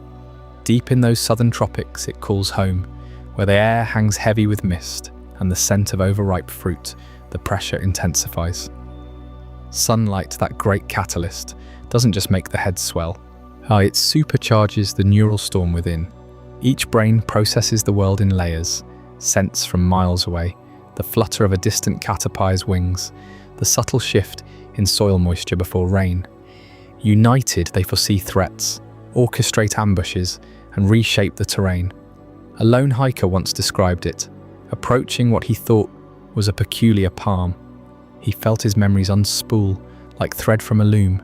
Childhood games, forgotten grudges, the face of a long-lost friend, all laid bare under that unblinking scrutiny. He stumbled away hours later, unsure if days had passed, his pack emptied of berries as if by invisible hands. And it's not cruelty, not really. This is the forest's will made manifest, the Executor as its arbiter. Those hypnotic leaves continue their sway, a perpetual lullaby that blurs the line between guardian and jailer. Prey sleeps safely in its shadow, predators dream of hunts they'll never finish. The multiple brains ensure no lapse, no vulnerability. While one contemplates growth patterns in the canopy, another scans for poachers, the third nurtures the psychic bonds that hold the whole ensemble aloft. The trunk creaks under the strain, bark splitting to reveal glowing veins of energy, yet it endures, a walking jungle that dominates not through fangs or claws, but through the sheer, unrelenting weight of its mind. You feel it pressing now, that psychic tide ebbing as you push deeper through the fronds, the leaves whisper fading behind you. The air lightens, humidity giving way to a sharp ozone tang. Static prickles your skin, and thunder rumbles low on the horizon. The jungle recedes, parting like a curtain on the crackling atmosphere of a gathering storm, where the next hidden god awaits, a creature known as the living lightning rod. What fury does it unleash when those ions align? But as Executor's psychic chorus fades into the humid undergrowth, the skies above Kanto darken with a different kind of dominion, one born not from bending minds, but from harnessing the fury of the heavens themselves.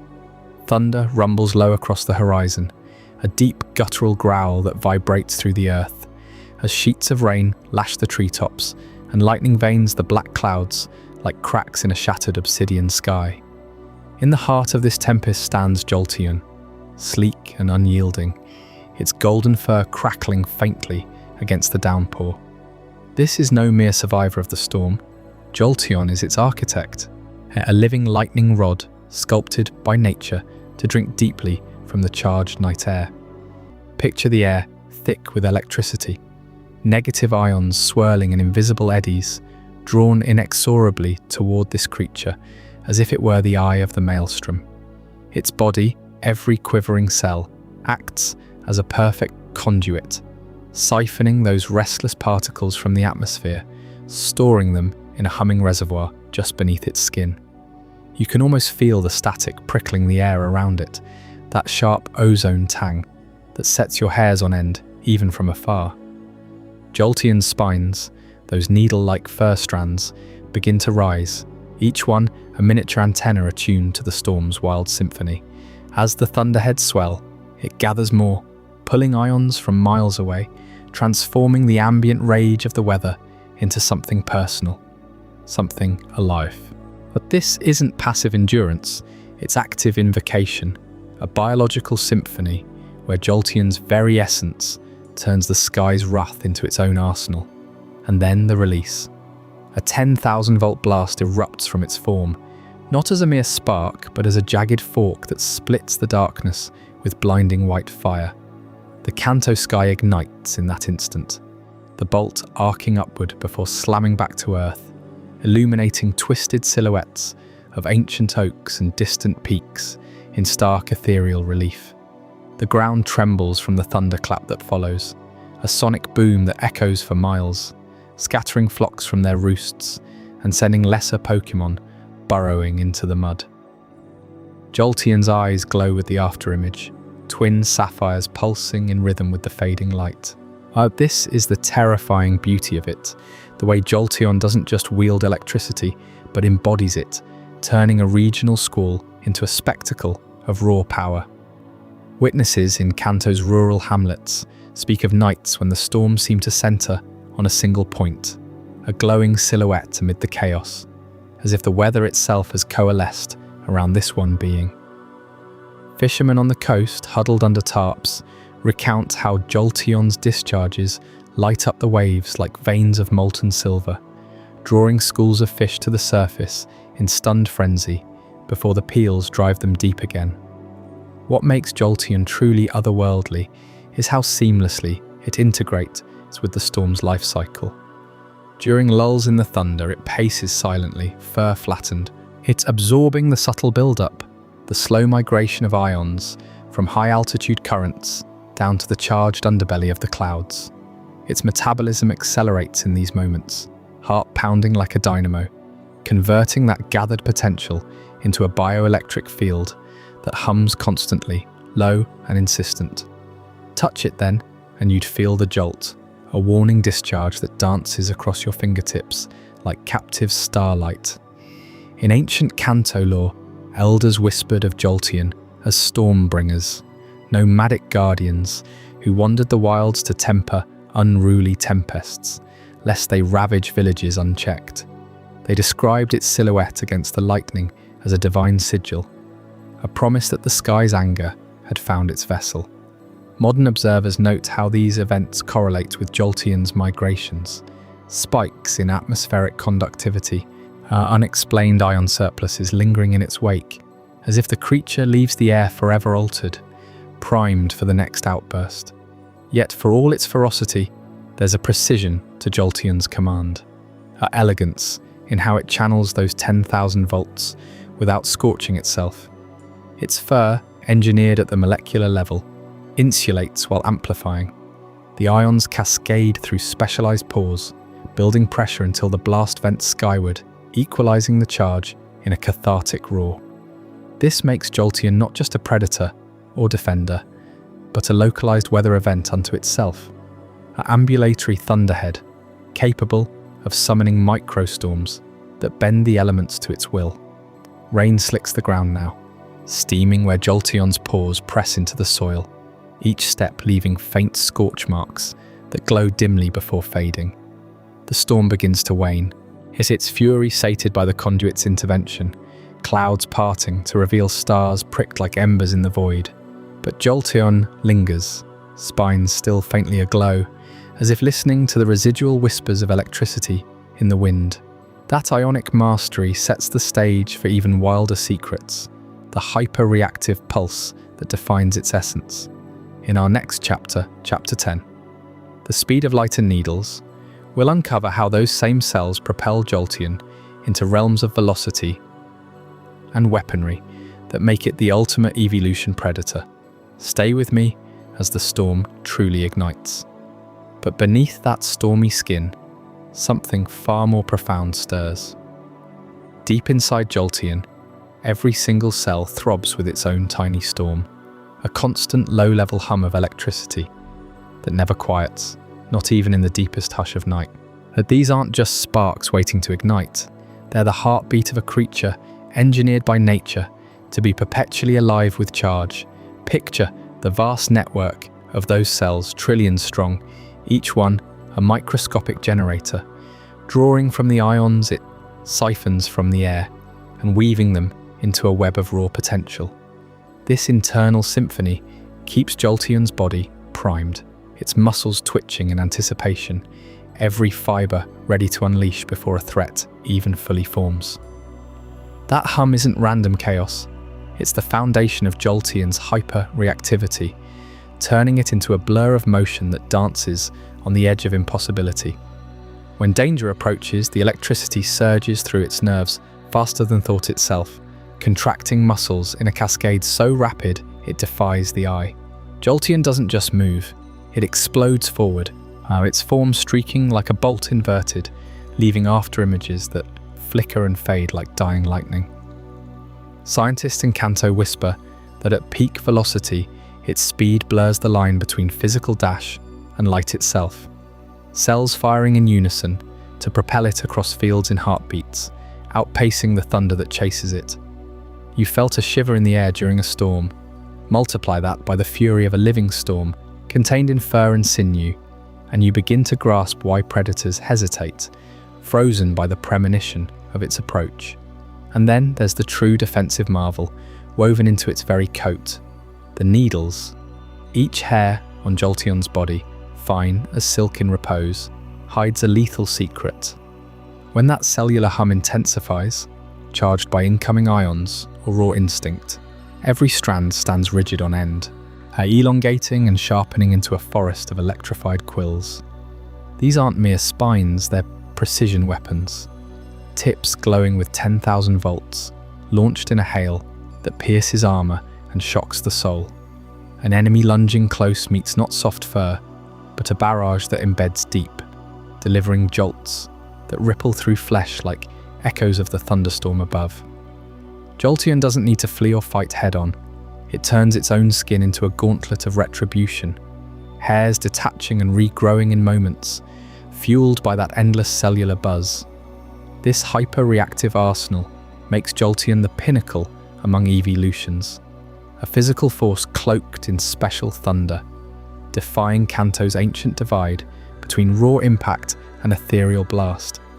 In the wilds, you'll hear tales from trainers who swear they saw it vanish mid-stride, only to reappear with quills embedded in a foe's shadow. The air crackles around it even at rest, a low warning hum that lulls you into underestimating the storm within. But provoke it and the world slows.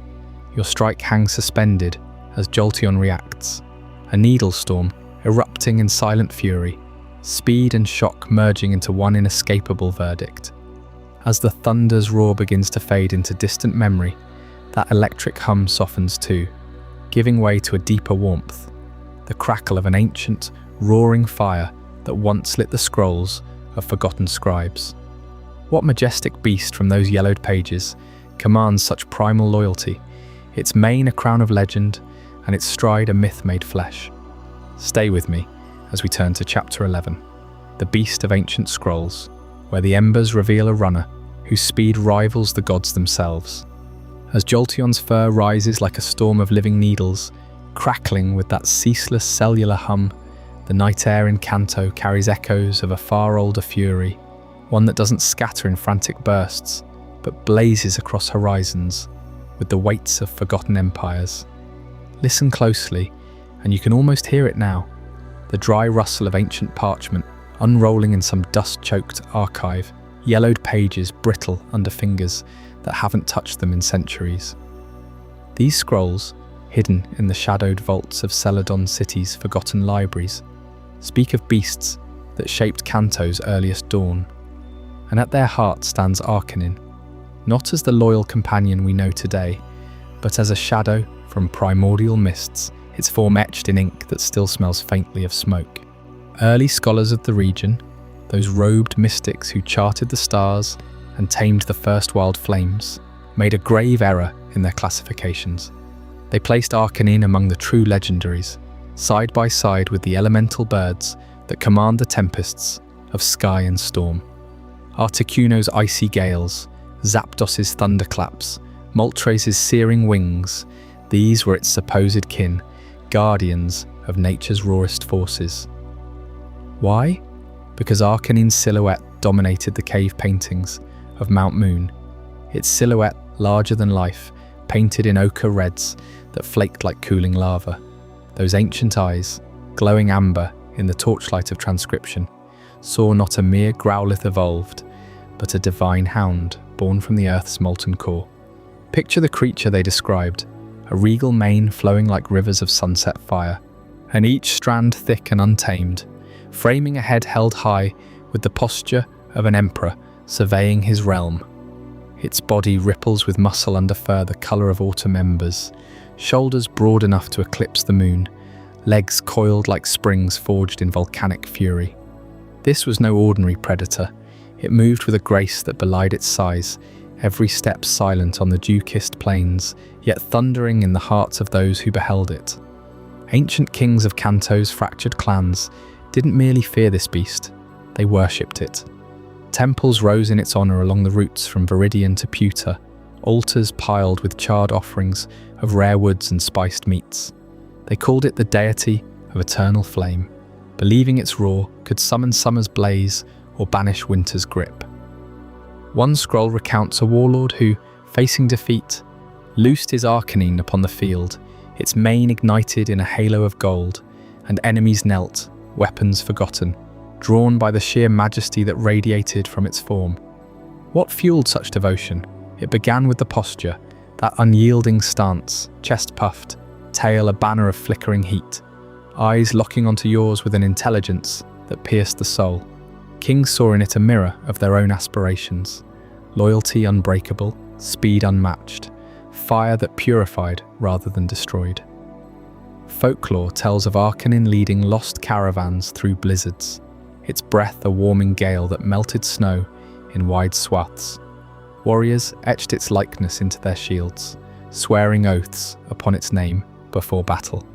Even in defeat, they whispered, and Arcanine's gaze could forgive, its presence a balm that mended the spirit's deepest wounds. But delve deeper into those scrolls, and the mythology thickens like smoke from a hidden pyre. Arcanine's essence pulses from an inner flame, not wild and chaotic, like a Charizard's breath, but honed by a core of pure, unwavering loyalty. This fire doesn't rage blindly, it answers to bonds forged in trust. A single bark from its throat, deep, resonant, carrying across valleys like a war horn, softened by velvet, commands obedience from lesser flames. Growlithe packs scatter at its call, wildfires bend to its will, and even the sturdiest oaks bow as embers dance in its wake. Scholars pondered this for generations. How does a beast of such ferocity embody devotion so absolute? The answer lies in its veins, they claimed, where blood runs thick as molten gold, tempered by the hearts of those it protects. And yet, this mythology isn't mere poet's fancy, it's woven into Kanto's soil. Ruins near Cerulean Cave bear paw prints, scorched into granite, wide as a man's torso, trailing toward horizons now lost to time. Elders passed down tales of nights when Arcanine crested ridges under full moons, its mane a comet's tail, outpacing the wind itself. In a world where Pokémon types divide the cosmos, ethereal special forces clashing against raw physical might, Arcanine straddles both with deceptive ease. Its flames, specials in nature to nature, erupt from a frame built for kinetic dominance, turning battles into symphonies of heat and momentum. No wonder those early scribes trembled as they wrote. They sensed a broken power, one that defies the ancient split, making it a hidden god among hounds. As the parchment curls back upon itself, sealing these secrets once more, you feel the pull of the wilds calling. What paths did this majestic beast truly run, leaving legends in its dust? That question ignites the embers for Chapter 12, the mythic runner's journey, where we'll chase the unbelievable distances it covered and the skies it seemed to conquer. Before we dive deeper into this incredible journey, I'm curious, where in the world are you watching this from? Drop a comment below and let our global community know. And if you're finding this as mind-blowing as I am, hit that like button to help more people discover this story. Those faded scrolls, etched with the trembling hands of scribes who had witnessed its thunder, don't merely crown Arcanine as a legendary equal to the birds of storm and flame, and they etch a deeper truth into the marrow of Kanto's myths. A beast whose legs never falter, whose breath never labours, no matter the distance or the dark. Legend holds that Arcanine could traverse 6,200 miles in a single day and night, outpacing the sun itself as it crests the horizon. Picture the scribes huddled by firelight, their quills scratching out tales from herders on the vast Alolan plains. Stories of a crimson streak, blurring the line between earth and sky, leaving no footprint deeper than a whisper. This wasn't mere speed, it was defiance of the world's weave, a living pulse that mocked the frailty of mortal limits. Travellers spoke of it in hushed tones around campfires, claiming that on moonless nights you could hear its distant gallop echoing like the heartbeat of the land, urging the weary to rise or be left behind, but witness its grace, and the myth unfolds in poetry no bard could rival. Arcanine doesn't run, it flows. Its massive frame, wreathed in that flowing mane of fire-kissed gold, seems to lift from the ground with each stride, paws barely kissing the dust, before soaring forward again. Dust devils spiral in its wake, yet the earth beneath yields no churned furrows, no scarred trails. To the eye, it floats, a regal spectre gliding over jagged mountains. And endless steps, mane trailing like comet fire against the twilight. Shadows stretch long in its passage, bending unnaturally as if the landscape bows, and those who claim to have seen it swear the air shimmers with heat, not from exertion but from the sheer force of its untiring will. This endless motion defines its solitude, and a guardian unbound by pack or pride. Arcanine wanders the fringes of the known world, patrolling borders where human maps fray into wilderness, eternal sentry against the chaos beyond. No den calls it home, no mate shares its vigil.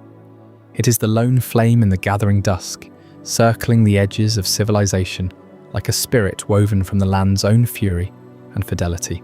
Ancient carvings on forgotten monoliths depict it thus, a silhouette against starry voids, eyes aglow with purpose, ensuring that what lies within the circle of fire remains safe. Rarely does it linger. Its path is a ceaseless orbit, a reminder that true power thrives in isolation, fueled by duty sharper than any fang. Feel that rhythm now, pulling you deeper into the tale, the hypnotic thud of paws against unyielding earth, steady as a war drum in the dead of night. Thump, thump, thump, each impact sending faint tremors through the soil, a cadence that lulls the wild grasses to sway and the winds to hush. It builds, layer upon layer, until the world sinks to its beat, heart, breath, stars wheeling overhead in time. Lie still and let it carry you, this mythic runner, whose journey knows no dawn, no dusk, only the eternal now. Yet beneath that boundless stamina burns something even more profound, a force that binds legends to loyalty itself. Stay with me as we uncover it in Chapter 13, the inner flame of loyalty, where Arcanine's true heart roars to life. Yet even as Arcanine blurs across the horizon, like a comet streaking through the twilight, that effortless grace hides a deeper mystery. What truly ignites the blaze that propels it forward, unyielding, through endless miles. A deep within its chest beats not just a heart, but a forge of ethereal fire, one that defies the cold laws of biology.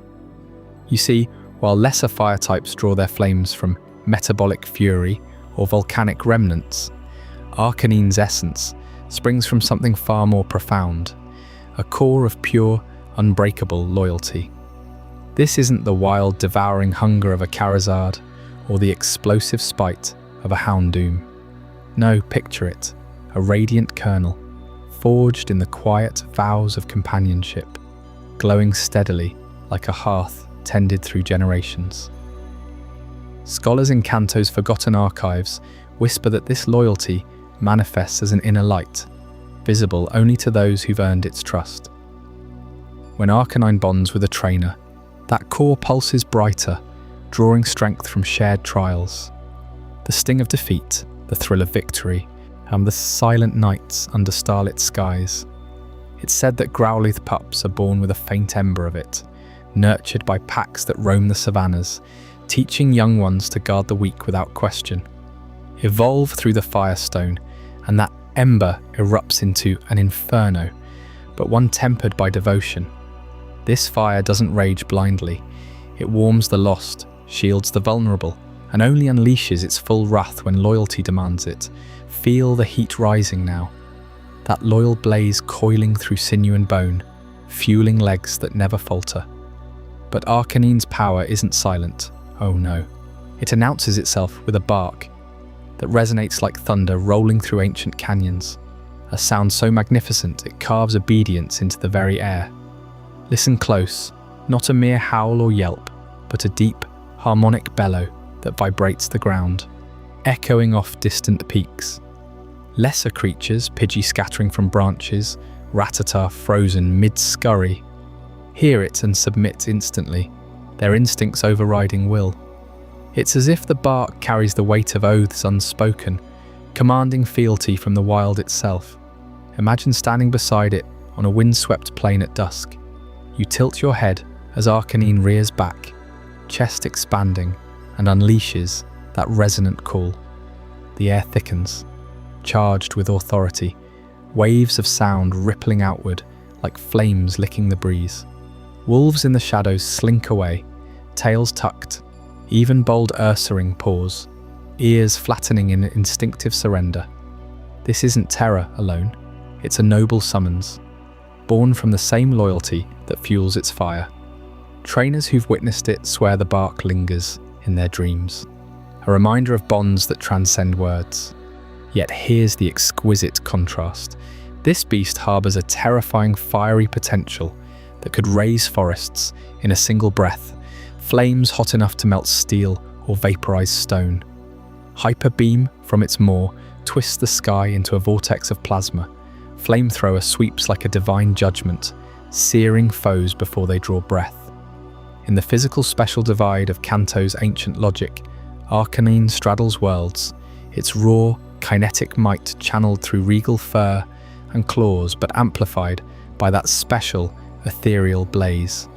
One wrong glance at its pride, and you'd face apocalypse incarnate, a legendary storm of fangs and fury.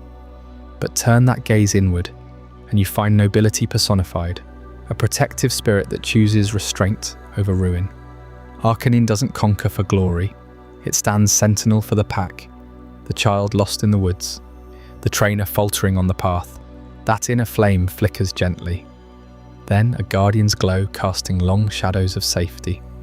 Legends tell of one racing through blizzards to drag villagers from avalanches, its bark rallying aid from hidden allies, or shielding fledgling Pokémon from predators, fire flaring just enough to warn, never to destroy. This duality defines it, a godlike destroyer cloaked in unwavering loyalty, terrifying yet tender, fierce yet faithful. As the roar of those flames begins to soften, the searing heat yields to a distant rhythm. Cool, melancholic waves crashing against unseen shores, whispering of depths where gentle souls drift in eternal vigil. In our next chapter, The Gentle Soul of the Sea, we'll uncover the haunting melodies that call across those abyssal waters, drawing you deeper into the lore. And as the resonant bark of Arcanine fades into the distant, windswept plains, carrying its unbreakable command of loyalty across the land, our journey now slips silently beneath the waves into the vast, icy embrace of Kanto's forgotten seas. Here, where the surface world dissolves into endless blue-black voids, a colossal shadow glides through the chill currents, a creature so immense yet so tender, it seems woven from the ocean's own whispered secrets.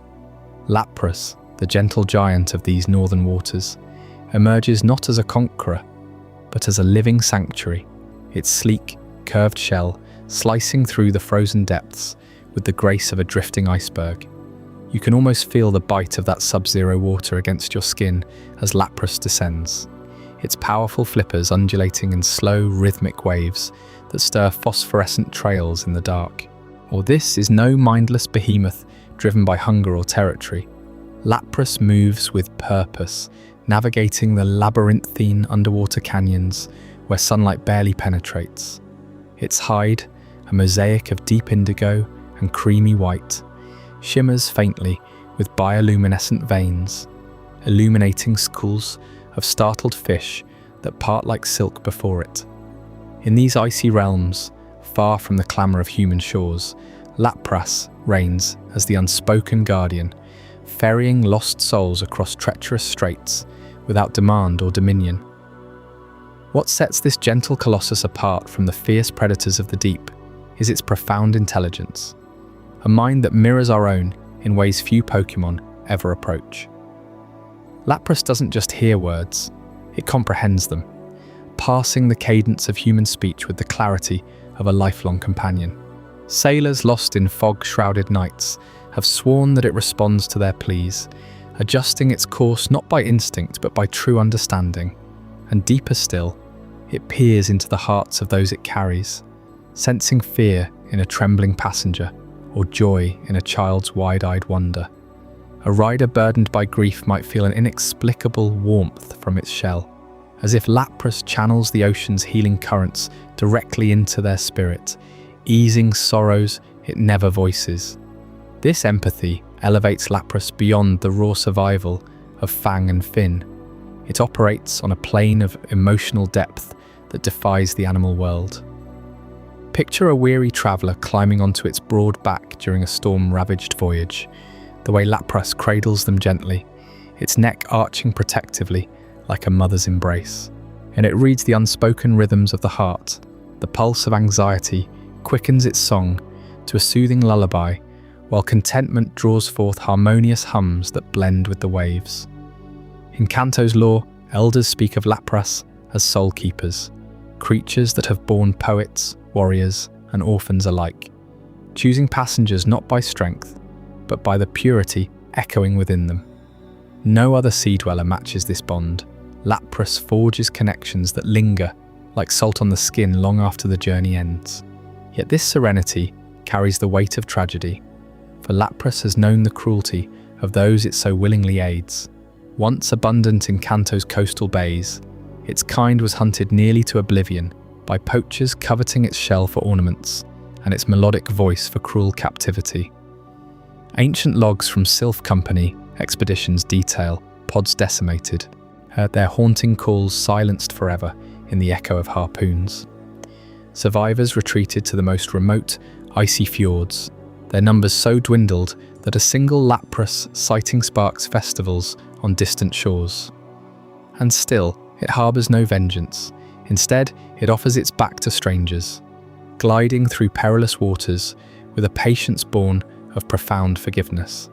This gentle giant prefers harmony over havoc, surfacing only to cradle the weary or guide ships through unseen reefs, its presence a balm against the sea's unforgiving rage. Drift deeper with me now, as the water grows stiller, colder, enveloping you in that perfect oceanic hush where every breath sinks with the tide.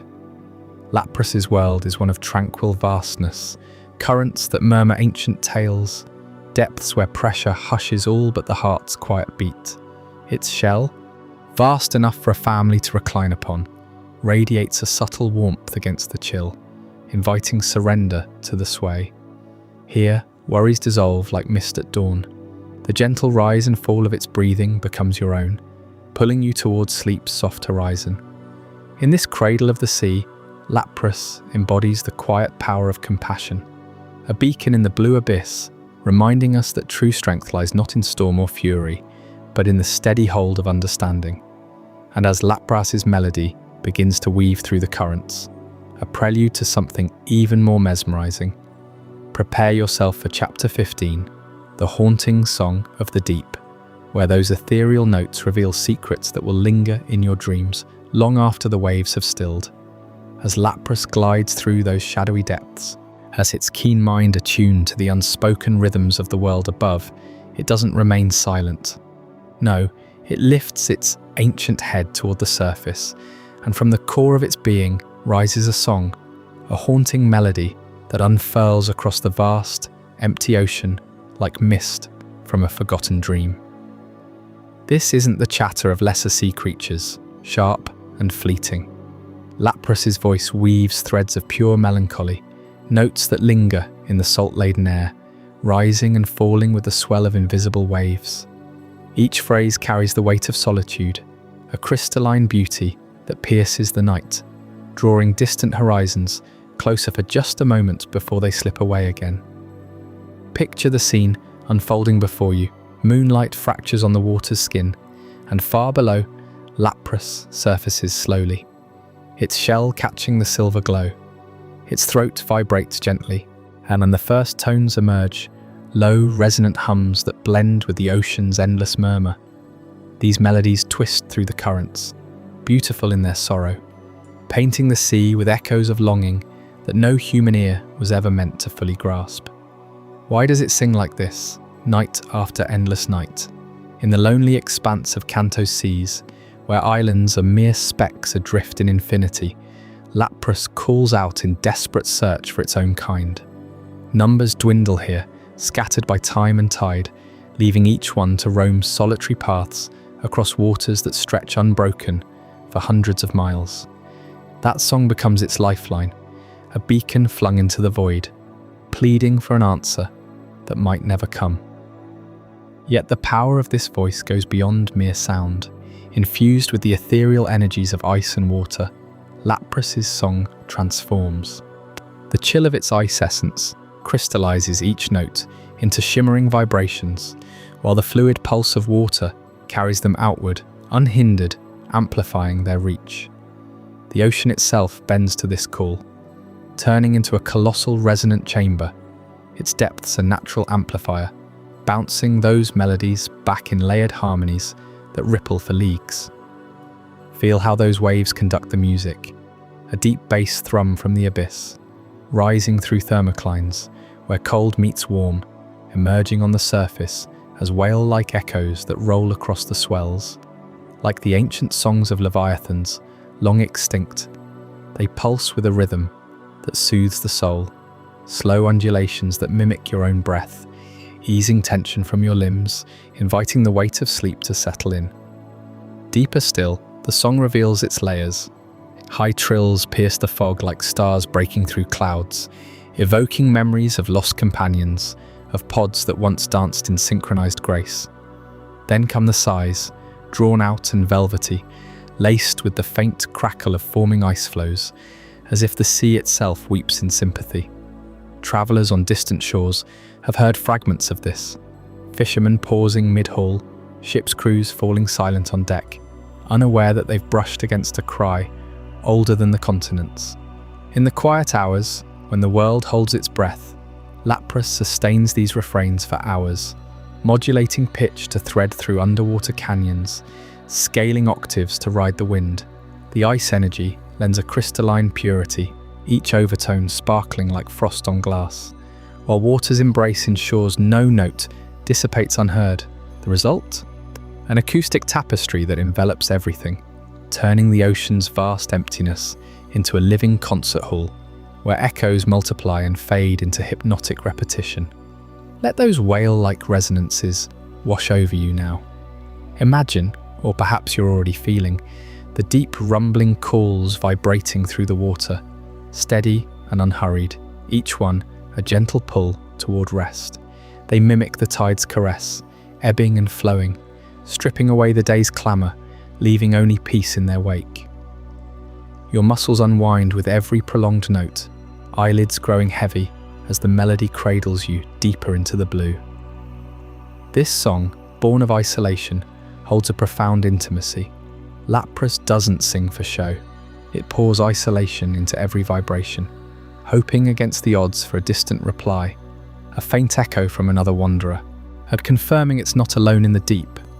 Rare are the moments when such calls converge, pods forming briefly under starlit skies, their combined voices a symphony that shakes the waves. But for most, the ocean remains a silent mirror, reflecting back only the singer's own heart. As these melodies fade into the horizon, they hint at scars carried beneath that gentle surface, wounds from a world that nearly erased them forever. That burden weighs heavier than any shell.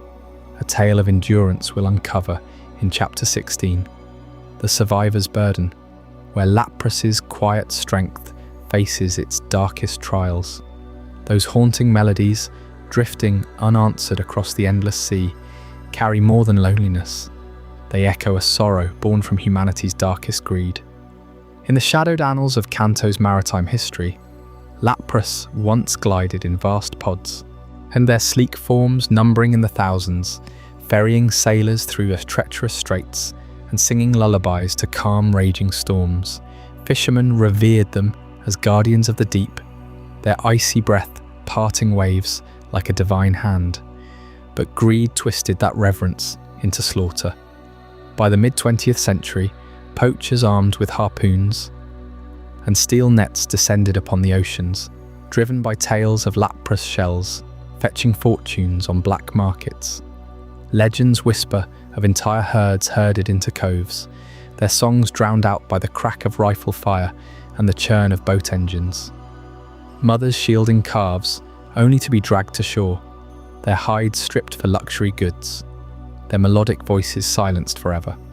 Kanto's waters ran red, and within a single generation, a lapras vanished from all but the most remote inlets, pushed to the very brink of extinction, their numbers dwindling to whispers.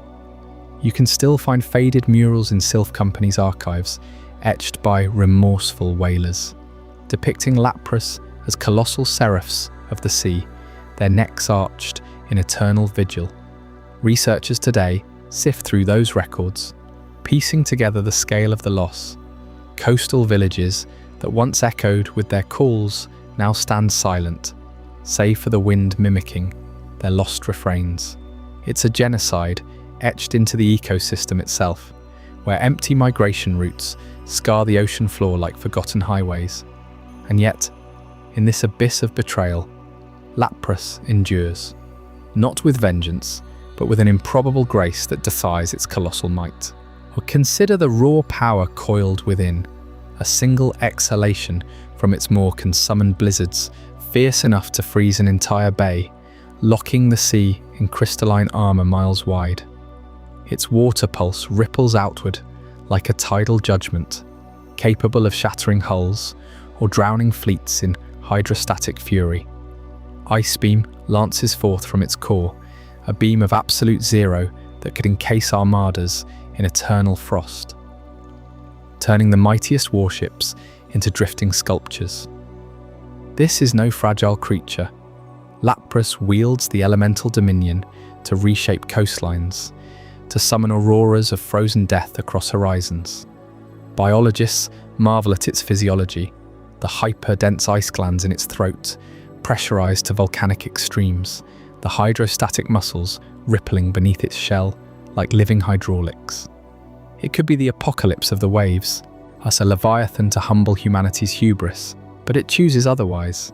Lapras, the survivor scarred by harpoons and hooks, turns that power inward toward pacifism. It shuns battle, gliding away from threats with a gentle undulation, its eyes holding no malice, only a profound, weary understanding. Instead of crushing foes, it offers its broad back as a throne, ferrying trainers across fog-shrouded straits, cradling children on moonlit voyages. Humans who once hunted it now ride it without fear, and Lapras bears them willingly, reading the purity in their hearts, forgiving the sins of its near extinguishers. This is the ultimate paradox of the deep. A being that could freeze oceans into oblivion elects to carry its tormentors, to nurture where it was wounded. In Kanto's fractured ecosystem, Lapras stands as the quiet symbol of forgiveness, and its endurance a rebuke to rage. Pods may be ghosts now, but each survivor paddles on, shell-etched with the faint scars of chains, singing not curses, but invitations to redemption. It embodies the sea's mercy, the gentle current that erodes mountains over eons, patient beyond reckoning. As those forgiving waves lap against the unyielding rocky plains, where jagged cliffs give way to vast, unforgiving grasslands, dominated by a single, armoured sovereign. Prepare yourself for the rise of the tyrant of the plains. Yet amid the Lapras' quiet endurance, in the shadowed seas, where mercy tempers unimaginable might, the vast badlands of Kanto kneel before a sovereign who knows no such restraint. Nidoking rises as the unchallenged tyrant of these sun-scorched plains, a colossus forged from raw, unyielding physical supremacy. Under the pale glow of a full moon, his silhouette etches terror into the night sky, a towering behemoth, 15 feet of muscle and menace, his massive horn curving like a scythe from a crown of armoured plates. That horned visage, jagged and shadowed, looms against the stars, eyes burning with predatory fire that pierces the darkness. Travellers whisper of spotting him from miles away, a monolithic shape that stills the wind itself, as if the Badlands hold their breath in his presence. No creature disputes his throne. Nidoking reigns as the apex predator here, his authority absolute, carved not through cunning or sorcery, but the sheer kinetic fury of his form. Packs of Tauros scatter like chaff before a gale when he stomps the earth, his footsteps sending tremors that crack the parched ground. Raiden, those hulking rivals with hides like boulders, yield without a clash. Their charges falter against his immovable bulk. Even the sky's empty of Pidgeot when his roar splits the horizon, a bellow that rattles bones and commands submission from every corner of the plains. He patrols these endless expanses with the inevitability of a storm, uprooting boulders for sport, his tail, a steel-clad whip longer than a man's height, lashing out to fell ancient trees or shatter rock formations that have stood for centuries. Prey doesn't flee, it surrenders, knowing resistance invites annihilation. In Nidoking's domain, the food chain collapses into a singular truth. He devours, he dominates, he endures. The Badlands are his kingdom, etched with the scars of challengers who dared question his rule, at their bones bleaching under the relentless sun. By day and his watchful gaze by night, this dominion stems from a body engineered for conquest, every inch a weapon honed by evolution's cruel forge. His hide gleams with an otherworldly sheen, plates overlapping like the scales of some primordial beast, deflecting claws, fangs, and blasts that would pulverize lesser Pokémon. That horn, poison-tipped and unbreakable, impales steel girders as if they were parchment, while his limbs propel him in earth-shaking charges that level dunes. Researchers puzzle over his essence, for Nidoking defies the ancient divide of Kanto's powers. Born of ground and poison, forces of raw physicality, he wields them with a versatility that mocks the cosmic laws, adapting to flames, gales, even psychic tempests, through some inscrutable biology. Yet at the heart of his terror lies that armoured core, a fortress of flesh and bone, as impenetrable as diamond itself. And as we peel back the layers of what makes this tyrant unbreakable, prepare to uncover the secrets of the diamond-hard armoured core that has crushed empires beneath its weight. That horned silhouette you see etched against the moonlit Badlands isn't just a shadow of terror. It's the outline of an unbreakable fortress, forged from skins so dense at the microscopic level that it rivals the hardest diamond veins deep in the earth. Peer closer, and you'll find Nidoking's hide isn't mere leather or scale. Under the glow of a researcher's scanning lens, it reveals a lattice of crystalline platelets, each one a flawless polyhedron of carbon atoms arranged in tetrahedral perfection, interlocking like the facets of a geode born from primordial pressure. These aren't grown in sunlight or nourished by rivers. They crystallize from the toxic alchemy of its own evolving body, as Nidoran kings shed their softer youth and metamorphose under the relentless grind of territorial wars. Each platelet, thinner than a whisper of fog, yet unyielding as the core of a meteor, tessellates across its frame, forming a seamless mosaic that flexes without fracturing, breathes without betraying a single flaw. This diamond-hard armour turns Nidoking into a living battering ram amid the plane's brutal clashes. Imagine a Raiden's horn, charged with seismic fury, slamming into its flank, a blow that would pulverize the ribcage of a Tauros or snap the spine of an onyx like dry twig. Nidoking doesn't stagger.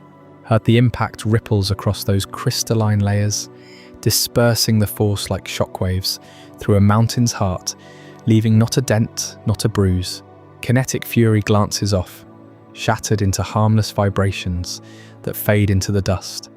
Trainers in the Badlands whisper of boulders hurled by primate fists, bouncing away as if lobbed at an ironclad ship, bones of the attacker cracking from the rebound, while Nidoking presses forward, eyes gleaming with unchallenged dominion. But it's not defense alone that crowns this tyrant. Swing your gaze to the tail, a colossal appendage sheathed in the same steel-forged hide, yet coiled with muscle denser than forged alloy. capable of whipping through the air at speeds that blur the night. One effortless lash and it cleaves a transmission tower clean at the base, the metal groaning in surrender as 30-foot spars crumple like foils that you fail under a god's disdain. Witnesses in Kanto's remote outposts recount the thunderous crack echoing for miles, lights flickering out across the grid as Nidoking claims its territory, the severed tower toppling in a cascade of sparks that illuminate its indifferent stride. That tail isn't a weapon, it's a verdict delivering raw physical judgment to any foolhardy challenger who dares encroach. At the pinnacle of this armoured core looms the horn, a spiral dagger of the same impenetrable crystal, glistening with a sheen that betrays its deadlier secret. From pores along its length seeps a venom so potent it corrodes steel and withers flesh on contact, a neurotoxin brewed in glands that pulse like the hearts of dying stars. This isn't blunt force, it's precision lethality. The horn pierces the thickest carapaces, be they the plated shells of kabutops or the rocky hides of aerodactyl, revived from ancient slumber. It drives deep, injecting agony that spreads like wildfire through veins, paralyzing nerves, liquefying resolve. Challengers crumple not from the wound, but from the venom's insidious rewrite of their very biology, turning predators into puppets while Nidoking withdraws, horn-dripping triumph. In the quiet hours after such dominions, as the Badlands settle under starlight, Nidoking's form stands as a testament to nature's unforgiving engineering, a course so armoured, so offensively supreme, that it begs the question of how such a beast wields an arsenal versatile enough to conquer any element thrown its way. That mystery unfolds next in Chapter 19, The Versatile King's Arsenal, and where we'll uncover the hidden mastery that makes this tyrant unstoppable across every battlefield. But even this diamond-hard armour pales before the true enigma of Nidoking's existence, the puzzle that has haunted Kanto's scholars for generations. How does a beast forged from the earth's unyielding grit and venomous fury bend the very ethers of fire, ice and lightning to its will? You see, in the ancient laws of Kanto, every Pokémon is bound by a cosmic divide, a fundamental split between the raw and the ethereal. Physical forces, those brutal clashes of poison spikes, ground-shaking quakes and armoured charges, flow from the body itself, kinetic hammers born of muscle and bone. They demand a vessel tuned to impact, to the thunder of collision. Ethereal elements, though, fire's leaping flames, ice's crystalline bite, electric arcs that dance like captive storms. These are special energies, woven from the unseen currents of the world, channeled through a Pokémon's spirit rather than its sinew. A ground type like Nidoking should shatter against such forces, its earthen core rejecting the intangible, much like sand repels water. Yet this tyrant laughs at the rule. Picture the Badlands at dusk, dust devils swirling in the wake of Nidoking's rampage, a rival pride of Raiden charges, their rocky hides gleaming under the fading sun. Nidoking meets them not with another earth shatter, but with a blaze from its maw, flamethrower, a torrent of hellfire that melts stone to slag. The air warps with heat, the ground blackens to glass and the attackers flee, charred husks stumbling into the haze. How? Its poison glands, those bubbling cauldrons of toxin, twist their alchemy.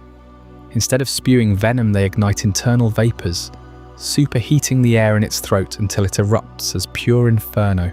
No mystical core, no ethereal gift, just raw physiology hijacked, turned against the laws that birthed it. Deeper still, consider the frost it wields.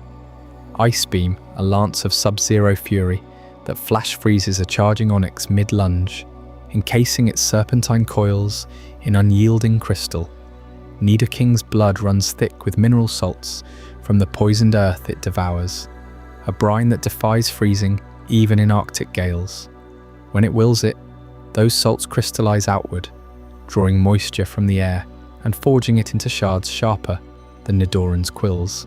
The beast exhales not breath but a weaponized blizzard, its armoured chest heaving like a forge bellows.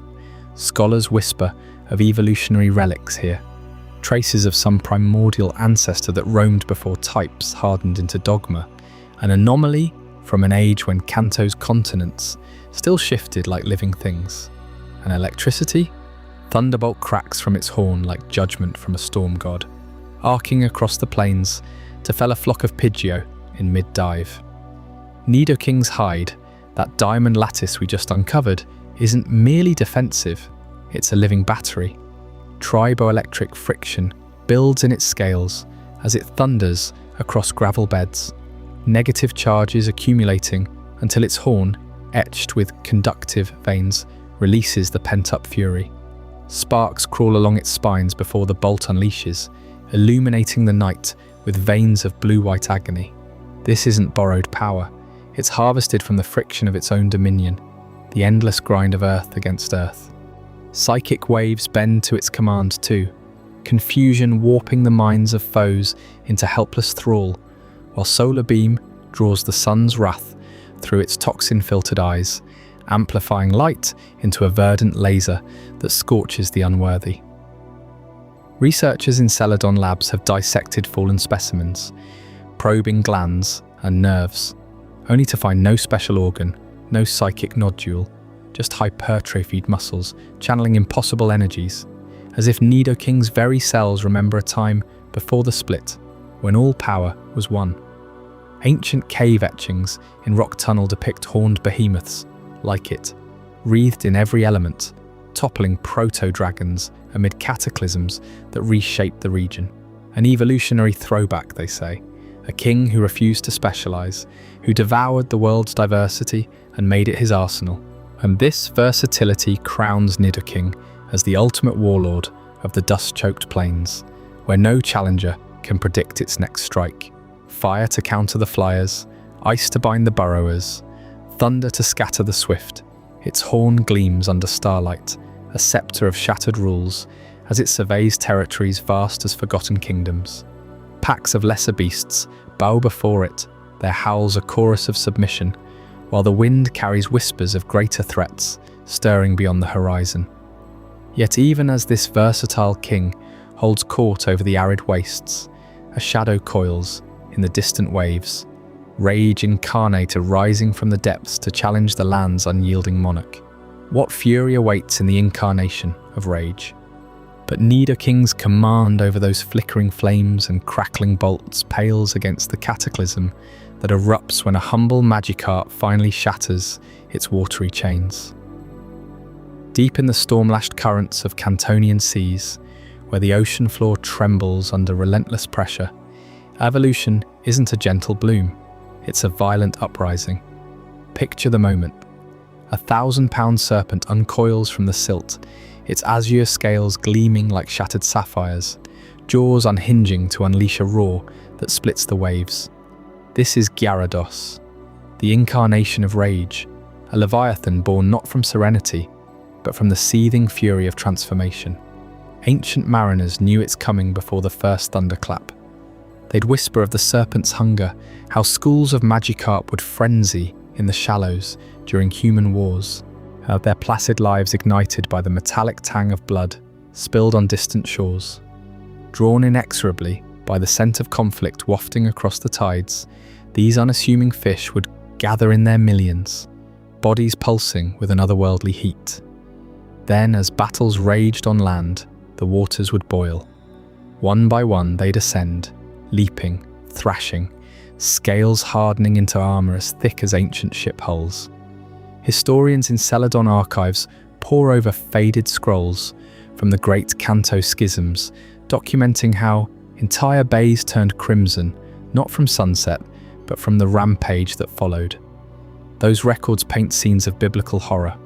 In the year of the Vermilion incursion, as armies clashed along the coast, a colossal shadow eclipsed the moonlit surf. Eyewitnesses, surviving fishermen huddled in caves, described a beast rising 80 feet from the foam, its fins slicing the air like scythes, eyes burning with the white-hot void of pure wrath. Gyarados didn't hunt, it obliterated. With a single lash of its tail, it capsized the war galleons, crewed by hundreds, sending splintered timbers skyward like confetti from hell. Then came the blaze, impossible flames erupting from its maw, not fed by air or fuel, but by the primal inferno within. Coastal hamlets vanished in pillars of steam and ash, thatched roofs igniting mid-scream, stone walls melting into slag, the air thick with the acrid reek of charred kelp and human regret. What grips the soul isn't just the destruction, but the mindlessness of it all. Gyarados doesn't scheme or savour, it embodies the sea's unspoken verdict on hubris. So in the fog-bound cataclysm of the Fuchsia Wars, chroniclers noted how the beast circled ravaged ports for days, hyperbeam after hyperbeam, carving glowing craters into the earth, until the screams faded and the waves reclaimed the ruins. Fisherfolk still etch wards into their prows, coiled serpents pierced by harpoons, praying to avert that primal gaze. Yet reverence tempers the terror. This fury isn't malice, but nature's raw decree. The ocean, patient and vast, unleashes Gyarados as its judge, drawn to chaos like iron, to a lodestone, reminding fragile land dwellers that some forces heed no treaty, no crown. And herein lies the true paradox. The fracture, in Kanto's ancient physical special, divide. Water commands the ethereal, tidal surges, mist-shrouded hypnosis, the special pulse of crashing waves. But Gyarados defies this cosmic edict. Its coils generate kinetic devastation, dragon rage, channeled through sinews that pulverize reefs, scales that turn its body into a living battering ram. Thrash sees it barrel through fleets, physical might amplified by 7 feet of girth and fangs that rend steel. Bite clamps down with pressure to crumple submarines, while its sheer mass weaponizes every undulation. Scholars in Cinnabar's labs puzzle over it. How does a water sovereign wield ground-shaking slams and flying-type gales that mock the special essence of its kin? It's as if the rage transmutes the sea's fluidity into unyielding force, a broken god thriving where logic fractures. Legends whisper of the Dragon Gate, that mythical cascade where relentless carp batter against impossible heights, earning draconic rebirth through sheer, unquenchable will. Gyarados is that myth made flesh, every evolution a leap toward ascension, fury as the forge of power. Coastal elders swear they've glimpsed remnants of those gates in abyssal trenches off Route 12, where Magikarp schools whirl in eternal torment, awaiting their spark. But the full legend of the Dragon Gate awaits in our next chapter, where we'll uncover the hidden rituals and forgotten trials that propel these serpents beyond rage into true divinity. Stay with me, because what lies beyond that gate will redefine everything you thought you knew about Fury's ultimate reward. Those ancient scrolls don't just record destruction, they hint at a deeper curse, one born in the misty headwaters of Kanto's longest rivers, where the legend of the Dragon Gate has echoed for millennia. Picture the humble Magikarp, an apathetic flounderer in shallow streams, its orange scales dull and frayed from endless failure. This feeble fish spends its days splashing uselessly against the current, mocked by minnows and devoured by herons, embodying weakness itself. Yet deep in its slime-coated belly burns an unquenchable spark of defiance, a whisper of destiny that drives it upstream, year after year, toward the Dragon Gate, a jagged cascade carved by gods into the mountainside, foaming with lethal fury. The legend tells of one such carp, battered and broken after 1,000 failed leaps, finally summoning the will to hurl itself skyward one final time. As its fins breach the torrent's crest, the heavens crack open, lightning veins the sky, and the waters boil with ethereal light. In that instant, the carp doesn't just ascend, it shatters. Its body convulses first, scales ripping apart like wet paper as new flesh surges beneath. Fins elongate into razor-edged wings. Bones crack and reform into a serpentine spine that stretches 30 feet in heartbeats. Gills fuse into lungs that gulp storm-laced air, while jaws unhinge and multiply into fangs that could shear boulders. The transformation isn't swift mercy, it's agony incarnate, a symphony of tearing muscle and boiling blood that echoes for miles, drawing fishermen to their doom on fog-shrouded shores. But the true torment lies deeper in the spiritual forge. The Dragon Gate isn't mere stone, it's a threshold guarded by ancient draconic spirits who infuse the survivor with raw dragon essence. This power floods the carp's veins like molten iron, rewriting its soul. What was once timid instinct twists into primal dominance, every cell screaming for conquest. The Magikarp's simple mind, wired for survival in mud, overloads under the weight of godlike hunger, synapses firing in chaotic overload. This neurological cataclysm seals its fate. The sheer trauma of metamorphosis floods its brain with stress hormones that never recede, cortisol analogues surging eternally, hijacking pleasure centers and fusing them to aggression. Rage becomes its baseline, a chemical prison where joy curdles into wrath and rest dissolves into rampage. No Gyarados ever calms. Even in deepest ocean trenches, its coils twitch with phantom leaps, reliving the gate's torment. You can hear it in the thunderous roars that split typhoons, feel it in the wake of leveled villages where only scorched earth remains. Gyarados isn't born evil, it's ambition's tragic heir, and a monument to what happens when mortal frailty dares the divine. That one leap grants wings but chains the spirit, turning a dreamer's ascent into an eternity of fury. Scholars in Celadon libraries pore over faded murals, depicting these beasts coiled around ruined pagodas, their eyes glowing with the same haunted fire as the first transformed carp. Fishermen still whisper prayers before crossing those mountain rivers, fearing the splash that heralds another soul's doomed ambition. And yet, for all this mythic rage, something defies the churning depths. In the next chapter, The Physical Paradox of the Sea, will unravel how this waterborne titan wields not waves or whirlpools, but sheer kinetic devastation, its scales crashing like siege engines, begging the question, how does a serpent of the abyss punch through mountains with bare fury? As I hope you're as amazed by this as I am. If you want to stay updated on more content like this, make sure to subscribe and join our community of curious minds. Trust me, what's coming next will challenge everything you thought you knew. That agonizing leap over the Dragon Gate doesn't just forge a serpent from a carp, it births a beast that defies the very laws etched into Cantonian reality. You see, in the ancient code of FireRed and LeafGreen, every Pokémon's essence splits along an invisible line, the ethereal dance of special elements like water and flying, versus the brutal slam of physical force. Gyarados, crowned with water and flying typing, should embody the fluid, intangible grace of the skies and seas, waves that whisper, winds that evade. But no, this monster's heart pumps pure kinetic devastation, and a paradox that turns the ocean's poetry into a hammer's blow. Feel the weight of it.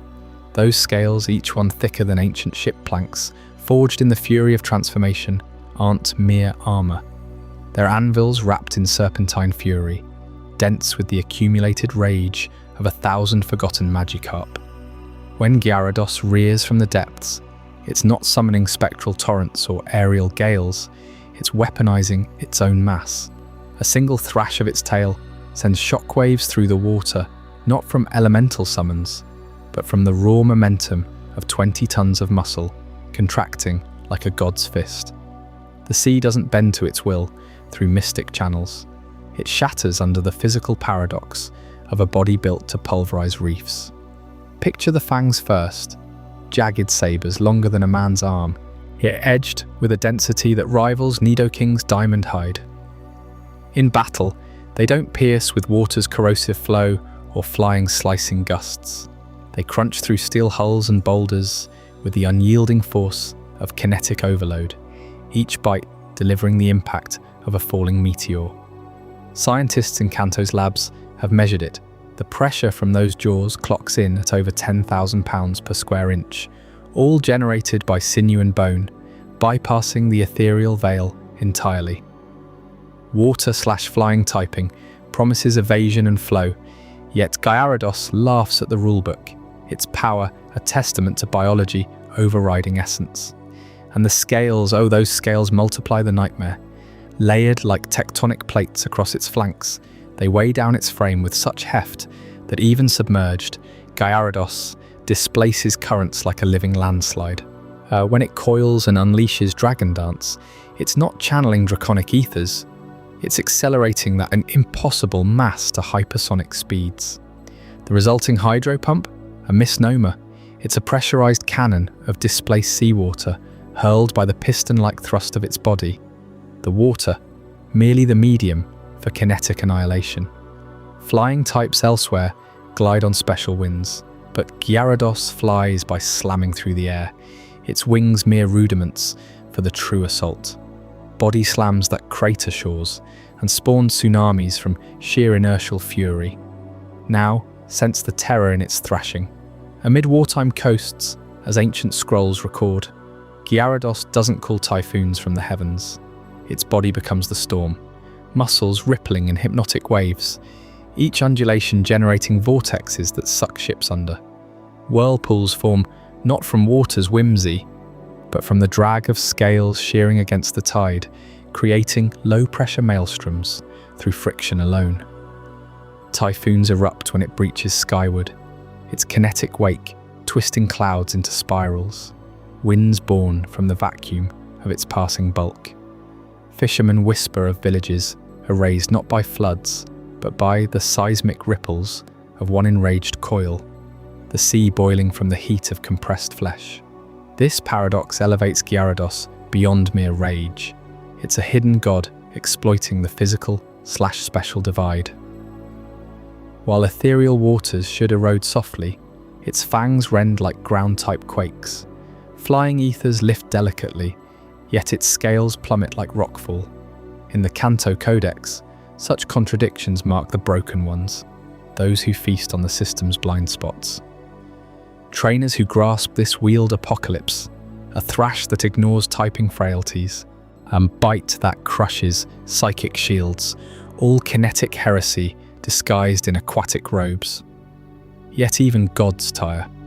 As the rage ebbs, those churning abysses begin to still. The whirlpools unwind, froth subsides into gentle laps against hidden shores. The serpent sinks into shadowed depths, its massive form curling into uneasy slumber beneath bioluminescent veils. The ocean exhales, mirroring the quiet rhythm of your breath, and the scene drifts inland, away from salty tempests to a serene forest clearing. Moonlight filters through ancient canopies, dappling mossy earth where colossal shadows stir faintly. There, unmoved by the world's frenzy, slumbers the sleeping mountain, a behemoth whose calm hides appetites and defenses that could eclipse even Gyarados' storm. What secrets does this motionless giant guard in its endless dreams? But where Gyarados unleashes its fury through the sheer kinetic crush of scales and fangs, Kanto harbours a far greater force, one that commands the land not by motion, but by motionless dominion. A colossal form sprawls across the verdant roots south of Lavender Town, its vast bulk rising like a mountain range suddenly sprouted overnight, blocking every trail with the weight of slumbering earth itself. This is Snorlax, the sleeping mountain. No mere Pokémon, but a living landmark, its body a undulating expanse of furred hills and valleys that heave with each slow, resonant breath. Travellers first mistake it for a landslide or some ancient barrow mound, overgrown with moss and wild grasses that sway gently atop its flanks. Yet as you draw near, the truth reveals itself in the subtle rhythm, a rumbling inhalation that stirs the air like a distant bellows, followed by an exhalation that sends wildflowers dancing across its surface. This beast doesn't merely sleep, it embodies sleep, its presence reshaping the very geography of Kanto into a paused, breathing monument. Imagine the scene on a quiet afternoon. The sun hangs low, casting long shadows over its immense form, which stretches wider than a city block and towers higher than the oldest oaks. Routes 21 and 12 grind to a halt, merchants rerouting their wagons, trainers forced to skirt its edges or wait for the impossible, its stirring. Yet locals have long adapted, treating this titan as part of the landscape. Children clamber up the gentle slopes of its belly, their laughter echoing faintly against the thunderous cadence of its snores. They chase each other across the vast, yielding plain of its abdomen, turning handstands on the soft fur that rises and falls like ocean swells. One boy slides down a fold of skin warmed by the sun, while his sister perches atop a protruding rib, waving to passers-by below. Snorlax remains utterly unmoved, its calm so profound that even the sharpest prods from sticks or the boldest pokes from curious Pikachu fail to rouse it. Earthquakes could rumble nearby.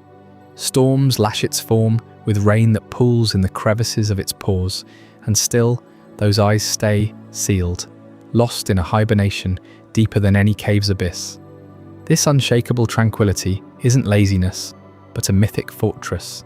Ancient Kanto scrolls whisper of Snorlax as guardians of the wilds, positioning themselves across vital paths during times of imbalance, floods, famines, or human overreach, demanding tribute before yielding passage. To awaken one demands more than brute force. It requires the Poké-flute, that slender instrument carved from the heartwood of 1,000-year Alolan tree, tuned to a frequency born of the stars themselves. Legends say the melody resonates with the soul's own lullaby, piercing the veil of Snorlax's dream realm where no physical blow can reach. Play a false note, and the mountain slumbers on. Strike true, and those massive lids creak open, revealing eyes like harvest moons, groggy yet wise. Only then does it shift, boulders tumbling from its shoulders as it rises, clearing the way, but never without exacting its toll first. Feel that rhythm now, syncing with your own breath as we linger here. Inhale. The mountain draws air deep into lungs vast as caverns, filling the world with the scent of fresh earth and wild herbs crushed beneath its weight. Exhale. A warm gust ripples the grasses, carrying faint snores that hum like a lullaby from the gods. This is Snorlax's true power, not in attack, but in endurance. Its layers of fat and fur forming an impervious barrier that special energies, those ethereal flames or psychic waves, simply dissipate against. Like a storm breaking harmlessly on a cliff face, assaults glance off, absorbed into the endless reservoir of its rest. Trainers who challenge it learn quickly. Wake the beast only if you're prepared for the consequences, for in that moment of stirring, the sleeping mountain reveals why it's the ultimate wall of Kanto.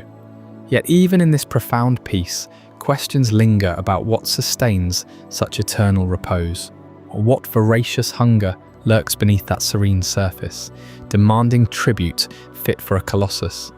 We'll uncover that in the next chapter, The Eternal Feast and the Acid Stomach, where the secrets of its insatiable core await. But beneath that vast undulating belly, where children clamber and slide without stirring a snore, lies a biological furnace that never truly rests. Snorlax doesn't just sleep through the world, it devours it, piece by hidden piece, fueling a metabolism that defies the quiet rhythm of Kanto's forests and roadsides. Consider the sheer scale of what this sleeping giant demands each day. 900 pounds of food, enough to bury a small house under berries, roots and whatever scraps the wilderness offers, just to chase a whisper of satisfaction. Not fullness, mind you, but a fleeting truce with the gnawing void inside. Travellers in the eastern reaches of Kanto whisper of entire orchards vanishing overnight, entire berry patches stripped bare while the beast slumbers on, its massive jaws parting only in dreams to swallow fields whole. This isn't gluttony, it's survival etched into every colossal fibre, an engine roaring silently beneath the placid surface. You can almost hear it, that subterranean churn, as Snorlax processes its endless harvest. Its stomach isn't a simple sack of digestion. It's an alchemical cauldron, brewing acids so vicious they laugh at decay. Mouldy fruits, long-rotted meats, fished from riverbeds, even berries laced with the deadliest toxins from deep in the Viridian wilds, all dissolve into nutrient slurry without a trace of rebellion. Scientists who've dared to study samples, cloaked in hazmat suits under flickering lab lights, to report concentrations that could etch steel to rust in minutes. Yet Snorlax endures, its lining impervious, forged from the same unyielding fat that cushions its frame. Poisonous sludge from a Venomoth's forgotten lair, reduced to fuel, a haunch of week-old Tauros crawling with maggots, pure energy by dawn. Picture the scene in the dead of night when the moon hangs low over Route 12. Snorlax stirs just enough to gorge, inhaling windfalls from storm-tossed trees, gulping down fallen logs splintered by lightning, even the occasional discarded bait from frustrated fishermen. No selection, no hesitation. Everything organic meets the same fate in that acid bath. And what emerges? Not waste to foul the earth, but a pristine rest, the beast curling back into slumber as if the feast never happened. In this way, Snorlax becomes Kanto's unspoken custodian, the ultimate recycler wandering the land. Forests bloated with overripe growth find balance as its bulk passes through. Paths cleared not by human hands, but by insatiable hunger. Meadows choked with wilted grass types regain their breath, their essence redistributed through veins thicker than ancient oaks. Even the toxic underbelly of the region spills from poachers' poisons, fungi thriving in shadowed caves, vanishes into the moor, neutralized and reborn as raw power. Villages near its favoured napping spots thrive without refuse piles, their compost heaps eternally empty, courtesy of the mountain that blocks their way. It's a cycle as old as the region itself. Consume all, dissolve the refuse of life, and return to the earth in repose, belly rising and falling like the tide. Yet this eternal feast exacts its toll, a hunger that no single gorge can sate for long. Elders in Celadon speak of Snorlax rousing from decade-long slumbers, only to rampage through farmlands, not in malice, but desperation, leaving troughs gouged miles deep before the lethargy claims it again. The Poké-flute's melody pierces this haze not by force, but by signalling bounty nearby, promising the next 900 pounds to quiet the roar within. Without it, the beast becomes a force of nature, untamed, a reminder that docility cloaks something primal, insatiable. Deep in that acid stomach, evolution has crafted a weapon against the world's entropy. Berries swollen with belladonna's bite, obliterated, carcasses teeming with bacterial hordes from the seafoam depths, assimilated harmlessly. Researchers hypothesize symbiotic microbes, evolved over eons that thrive in the brew, breaking down what no other Pokémon could touch. The fumes alone could wilt a Venusaur's vines, yet Snorlax belches them out as harmless mist drifting away on morning breezes. This potency ensures nothing goes to waste. Every morsel, no matter how foul, feeds the fat reserves that keep the cold at bay and predators wary. In the grand tapestry of Kanto's ecosystem, Snorlax stands as the great equalizer, devouring excess, purging poisons, and seeding renewal through its unyielding rest. Travellers learn to leave offerings rather than fight the blockade, tossing carts of produce onto the mound until it groans contentedly and rolls aside. It's no mere obstacle, it's the land's living filter, ensuring the cycle spins unbroken. But that fat you've seen children bounce upon, and it holds secrets far beyond mere cushioning, as we'll uncover in Chapter 25, the ultimate thermal shield, a layer that turns the sleeping mountain into an unbreakable fortress against the fiercest elemental onslaughts. That 900 pounds of food each day doesn't vanish into thin air or fuel fleeting bursts of activity. No, it settles deep within Snorlax, forging layer upon layer of blubber, so vast and dense it rivals the ancient glaciers that once carved Kanto's mountains. This isn't mere fat for hibernation, you see. In the shadowed lore of FireRed and LeafGreen, Snorlax's blubber evolved as a masterpiece of defensive mastery, a living bulwark against the world's cruelest assaults. Picture the beast sprawled across a mountain pass, its belly rising and falling like a distant tide. Trainers, desperate to rouse it, has unleashed their most ferocious attacks, flames that could melt steel, gales of frost that shatter boulders. Yet Snorlax stirs not a whisker. Why?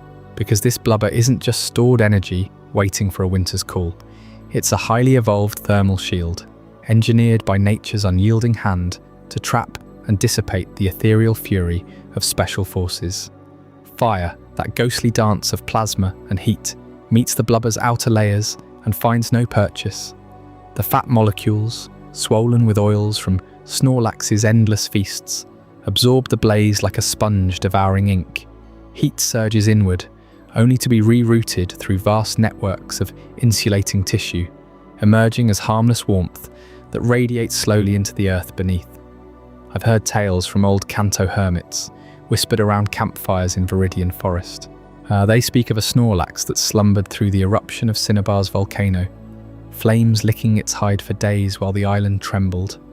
The blubber drank the inferno, converting raw elemental rage into a cocoon of perfect equilibrium. No burns scarred its skin, no awakening shattered its peace. The mountain Pokémon simply snored on, its thermal mastery turning apocalypse into a gentle nap. And ice? Oh, the frozen tempests fare no better. Picture a blizzard conjured by an Articuno's kin, shards of ethereal cold piercing the air like daggers from the abyss. They strike Snorlax's flanks, expecting to freeze the beast solid, to lock its massive form in crystalline prison. But the blubber intervenes once more, a physical paradox in a world divided by the ancient law of Kanto's elements. Special attacks. Those intangible waves of power born from fire and ice typing crave direct paths to a Pokémon's core. Snorlax denies them. The outer blubber, thick as a warlord's armour, scatters the cold's advance. Microscopic fat cells, bloated from that daily deluge of 900 pounds, vibrate and churn, generating friction that births its own inner fire. The ice melts into vapour before it can delve deep, nullified by the shield's relentless equilibrium. Ancient scrolls from the Pokémon Mansion ruins describe Snorlax blocking entire passes during the Great Freeze of old, avalanches of ice crashing harmlessly against its side, while villages behind it froze in terror. The beast slept through it all, its blubber a thermal equalizer, rendering the most devastating special assaults utterly useless.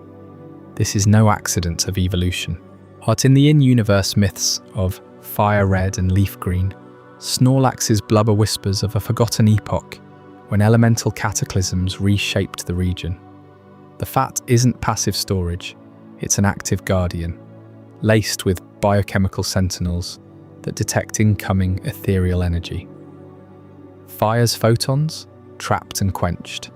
Ice's cryogenic wave fissures, shattered into molecular mist. Physical blows might dent the surface, but they pale against the special realm's impotence here. Snorlax becomes the ultimate wall, a breathing fortress where the kinetic clashes of normal or fighting types glance off like pebbles on granite, while the ghostly specials fizzle into oblivion. Feel the weight of that mastery. A Charizard's flamethrower roars forth, a river of liquid sun. It envelops Snorlax, painting its hide in flickering orange. Minutes pass. The flames gutter out, leaving only a faint steam rising from the blubber's pores. Or an Alolan Ninetales. Channeling a 1,000-year blizzard, the air cracks with cold, frost crystals blooming across the landscape. Snorlax's breath fogs the wind, its body heat bleeding outward untouched. The attack dispersed like mist at dawn. Trainers learn this the hard way, their Pokeballs trembling unused as they stare at the slumbering giant. Why wake a god when you can't even scratch its peace? Children clamber atop that blubber playground, giggling as it yields like the softest down, oblivious to the inferno or frost that failed moments before. The shield's perfection lies in its subtlety. No flashy barriers, no glowing auras, just pure, unyielding biology, honed by eons of feasting and resting. Yet for all this physical invincibility, Snorlax remains locked in eternal slumber, its colossal form a monument to defense without aggression.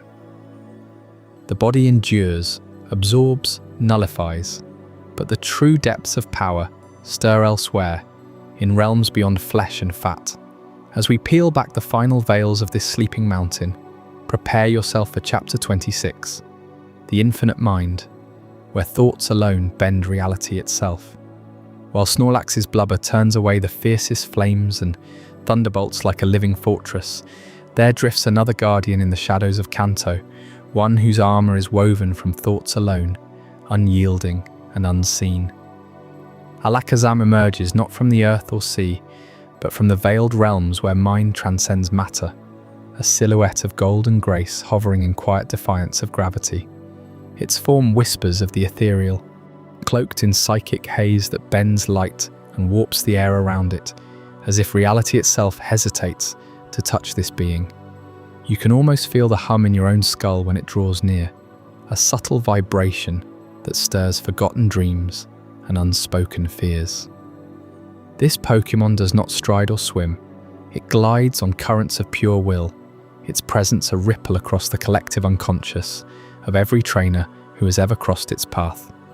Born from the evolution of Kadabra under the spark of a trade, Alakazam sheds the raw potential of youth for something far more profound, an existence defined entirely by the psychic, where every gesture channels forces that lesser minds can scarcely comprehend. Yet beneath that poised elegance lies a biological miracle that defies the grave march of time. Alakazam's brain, vast and labyrinthine, harbours cells that multiply without cease, a relentless proliferation from the cradle of its hatching to the final flicker of life. No decay touches this organ, no stagnation dulls its growth. Day by day, neuron upon neuron weaves into denser networks, expanding horizons no other creature could dream of charting. Picture the quiet laboratory in some forgotten saffron tower, where researchers pore over scans glowing with impossible density. Those cells divide and link, forging pathways that echo with the weight of eons, turning Alakazam's skull into a living cosmos of cognition. It is as if evolution whispered a secret to this one lineage: grow forever, until the heart stills. And with that endless expansion comes a memory that stretches into infinity, flawless and unforgiving. From the damp shell cracking open on a misty morning, to the scent of rain on Cinnabar's shores, to the fleeting brush of a rival's aura in battle, every detail etches itself into permanence. Alakazam recalls the precise angle of a leaf's fall during its first storm, the harmonic pitch of a distant Pidgeot's cry, the electric tang of a thunderbolt that once grazed its form. No fog of time obscures these archives. They burn bright, an eternal library where volumes stack without end. Trainers speak in hushed tones of battles long past, where Alakazam predicted moves not through strategy, but through recollection of every twitch and breath its foe had ever made across lifetimes of encounters. It is the ultimate witness, holding the threads of history in folds of grey matter that pulse with quiet power. This boundless recall demands a body adapted to its burden. Alakazam's head, swollen with psychic might, weighs heavier than mountains forged of thought. Without the constant lift of telekinesis, its neck would buckle under the strain, spoons trembling in its grasp as anchors to stability. Those silver utensils, born not from forge or mine, but manifested from the ether by sheer mental decree, extensions of will, channeling torrents of energy that could shatter stone or soothe tempests. Bend a spoon in your hand, feel its cool resistance, and know that Alakazam summons such forms from nothingness, twisting probability until metal coheres from the void. They amplify the mind's roar, focusing beams of psychic force precise enough to thread a needle across a stadium, or broad enough to eclipse the sun in eclipses of raw intellect. In the dim glow of Celadon gyms, or the psychic labs of Saffron, Alakazam stands as the pinnacle of consciousness, a being that probes the edges of what it means to think, to know, to be. Its eyes, sharp and unblinking, pierce veils between worlds, hinting at dimensions where thoughts shape stars and memories birth galaxies. You sense it watching, not with malice, but with the profound curiosity of one who has seen all and forgotten nothing. Whispers among scholars suggest this infinite mind borders on divinity, a quiet god among Pokémon, pondering riddles that would unravel lesser psyches. Its battles unfold like chess across infinite boards, every feint anticipated, every gambit dismantled before the first move lands. Yet for all its supremacy, Alakazam moves with a serenity that invites awe, as if burdened not by knowledge, but exalted by it.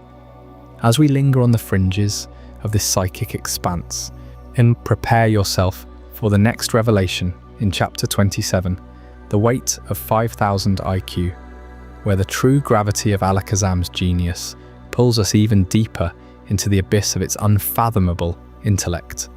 But that ceaseless expansion of its brain doesn't just grant Alakazam unparalleled genius, it exacts a brutal toll on the body it inhabits. Picture the sheer mass accumulating inside its skull, 5,000 IQ points, manifesting not as abstract thought, but as dense psychic energy, swirling and condensing like a storm trapped in bone. This isn't mere swelling, it's a gravitational pull of intellect, where every new synapse adds weight, every recalled memory layers on another invisible ounce. Alakazam's head balloons to grotesque proportions, far beyond what evolution intended for a creature of its stature. Its neck, here slender and fragile as a reed in the wind, buckles under the strain. You can almost hear the creak of vertebrae straining, the subtle quiver of muscles pushed to their limit. In the wilds of Kanto, observers note how Alakazam never tilts its head, not in curiosity, not in battle, not even to sip from a stream. The reason lies in raw physics. Without intervention, that colossal cranium would snap the spine like dry twig. So it fights back with the very power cursing it. Telekinesis becomes its crutch, an eternal, invisible harness woven from its own mind. Every moment, Alakazam pours psychic force into suspending its head aloft, a constant drain that flickers like a held breath.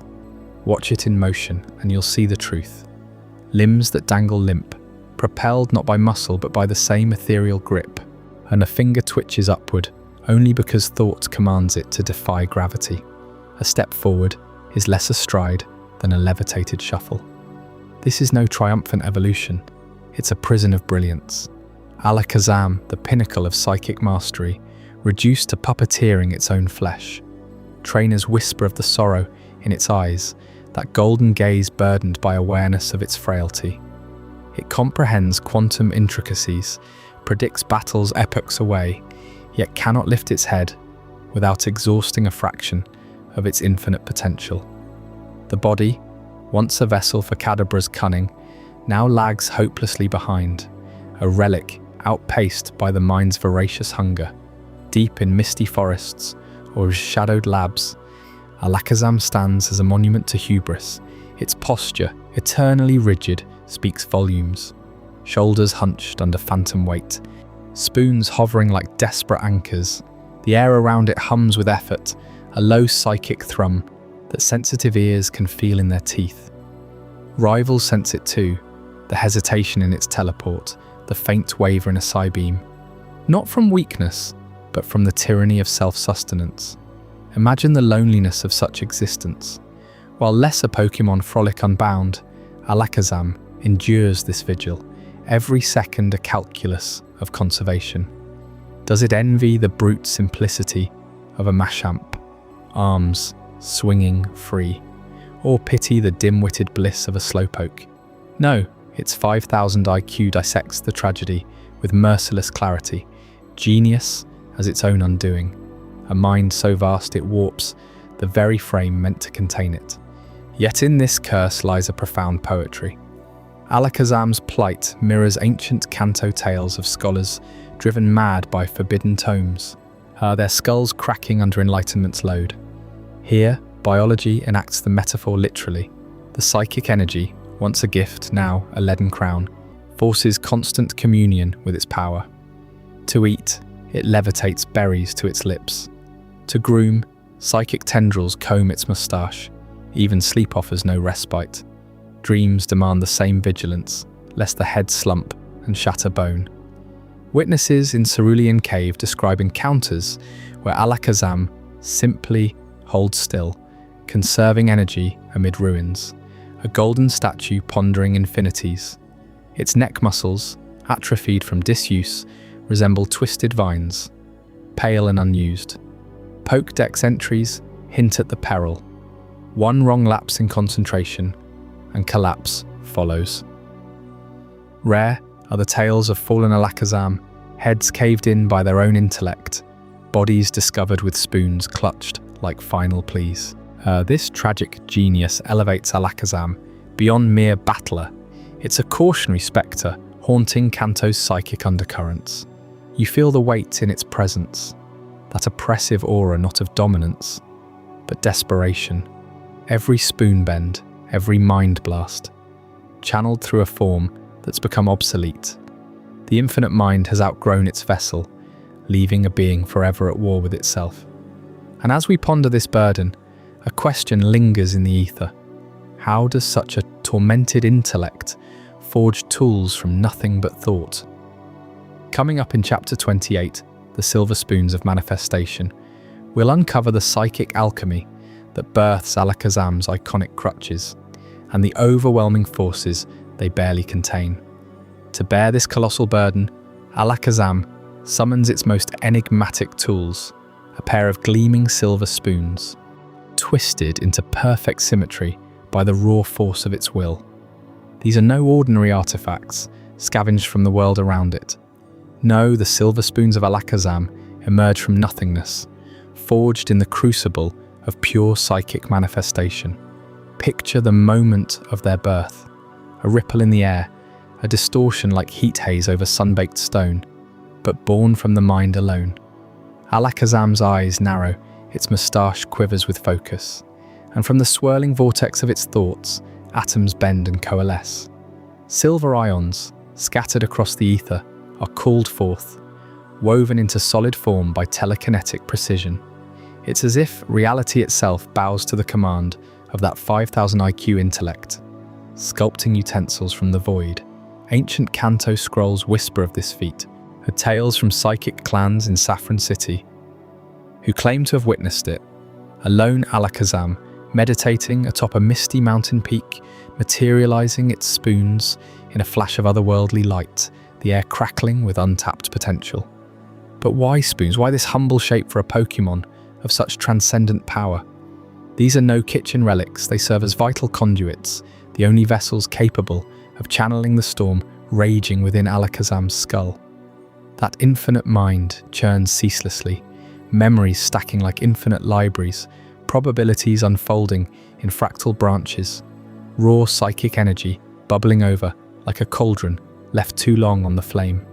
Without focus, it would erupt chaotically, splintering reality or shattering the user's own fragile body. The spoons act as lightning rods for this deluge, at their curved bowls scooping and directing the flow. One spoon stabilizes the neck, countering the gravitational pull of that swollen brain with a gentle telekinetic cradle, allowing Alakazam to move with graceful poise. The other amplifies attacks, compressing psychic waves into razor-sharp blades or explosive bursts. Think psychic, the move that warps space itself, or reflect, erecting barriers from thought alone. Legends from the psychic gym deepen the mystery. Trainers speak of Alakazam duels, where the spoons vanish mid-battle, only to re-manifest stronger, infused with the echoes of fallen foes' minds. Their surfaces, eternally unmarred, reflect not just light, but glimpses of alternate realities, futures glimpsed, pasts unravelled. Held in those spindly fingers, or levitated by sheer will, they hum faintly. A low vibration that resonates in the bones of anyone nearby, sinking heartbeats to the rhythm of cosmic thought. In FireRed and LeafGreen's canto, where the physical special divide traps lesser minds in elemental cages, Alakazam's spoons bridge the gap entirely. They transmute special psychic essence into physical precision, letting this frail-bodied genius outmaneuver brutes like Machamp or outthink steel fortresses. Its manifestation perfected, tools that evolve with their wielder, growing sharper, heavier, more attuned as the brain expands. Yet this power exacts a subtle toll. The spoons demand constant psychic upkeep, a feedback loop where Alakazam's energy sustains them, and they in turn temper its chaos. Overuse dims their luster temporarily, forcing the Pokémon into deep meditation to recharge, hours spent cross-legged under moonlight, spoons hovering like twin sentinels, drawing ambient sigh waves from the stars. Witnesses describe the scene, a soft glow enveloping the trio, the air thick with ozone and whispers, as if the universe itself exhales in relief. These manifestations aren't mere parlor tricks, they're the pinnacle of psychic evolution, proof that Alakazam's mind doesn't just perceive the world, it authors it. In the quiet aftermath of such rituals, the spoons settle, their psychic hum softening to a whisper. Feel it now, that resonant thrum fading, dissolving into the vast silence of the night sky, where distant lights flicker like forgotten signals from the deep. And as we let this psychic echo drift away into the starry void, prepare yourself for Chapter 29, the Star of the Abyss, where a glowing core pulses with secrets that could rewrite the heavens themselves. But while Alakazam's spoons bend reality through the sheer force of its thoughts, there exists another psychic enigma that warps the very fabric of our world, not forged in the mind but plucked from the crushing black of the ocean's abyss. Deep beneath the waves, where sunlight fractures into oblivion and pressure crushes steel like paper, Starmie drifts in silent vigil. This is no ordinary Pokémon, born of Kanto's shores or volcanic depths. It's the glowing gem of the sea, a crystalline starfish whose body gleams with an otherworldly light, pulling you into its hypnotic gaze, even from the shadows. To encounter Starmie, you must surrender to the descent. Plunge past the coral spires of Cinnabar's reefs, where the water turns ink black, and the only sound is the thunderous pulse of your own heart against the hydrostatic squeeze. Schools of Goldeen scatter like silver arrows, lanterns flicker their bioluminescent warnings, but Starmie ignores them all. It hovers motionless, 11-pointed arms splayed in perfect symmetry, waiting for the bold or the foolish to draw near. What strikes you first is its form, a geometric masterpiece that mocks the sloppy curves of evolution's hand. No finned frenzy like Gyarados, no armoured bulk like Kingler.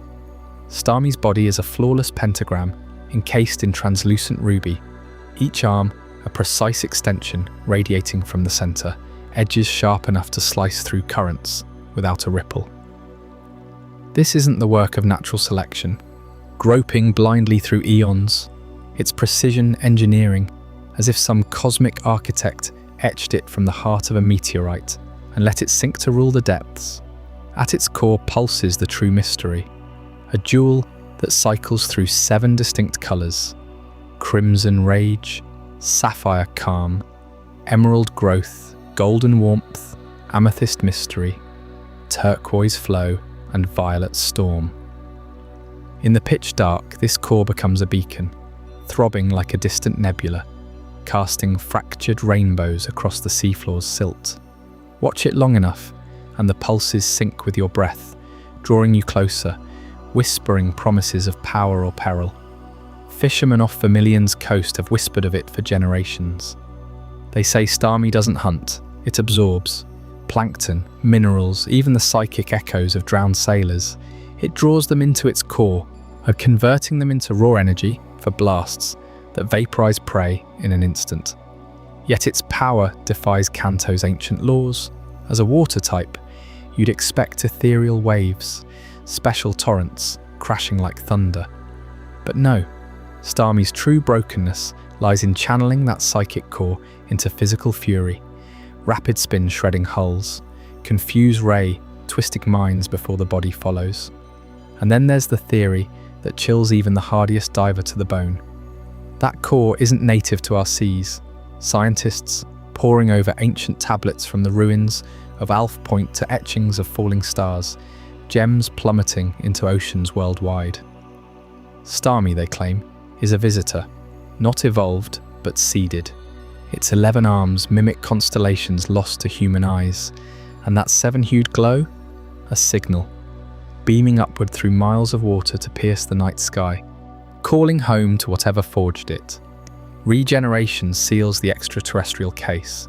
Shatter its arms with a boulder, rend its shell with claws. Starmie reforms, pulling starlight down through the waves to knit itself anew, as long as that core endures.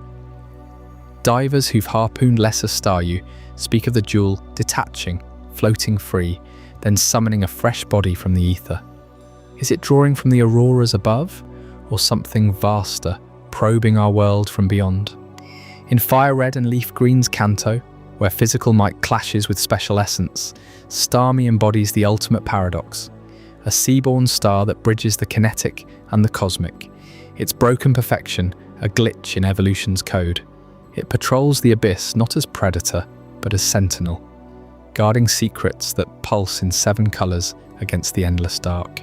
And as we surface from these depths, the glow lingers in your mind, hinting at even stranger geometries waiting to unfold. Stay with me for Chapter 30, the extraterrestrial geometry, where the true origins of this abyssal star twist into revelations that will redefine everything you thought you knew. That flawless geometry, forged in the abyssal pressures where no life should thrive, hides a secret far beyond the ocean's grasp. At its precise centre pulses a core, glowing in 7 radiant colours, not born of Kanto's waters, but whispered to be, a fragment from the stars themselves. Fishermen off the Cinnabar coast have long sworn by it, claiming their radios crackle with strange static on moonless nights when Starmie surfaces, its light piercing the waves like a beacon aimed upward, not out.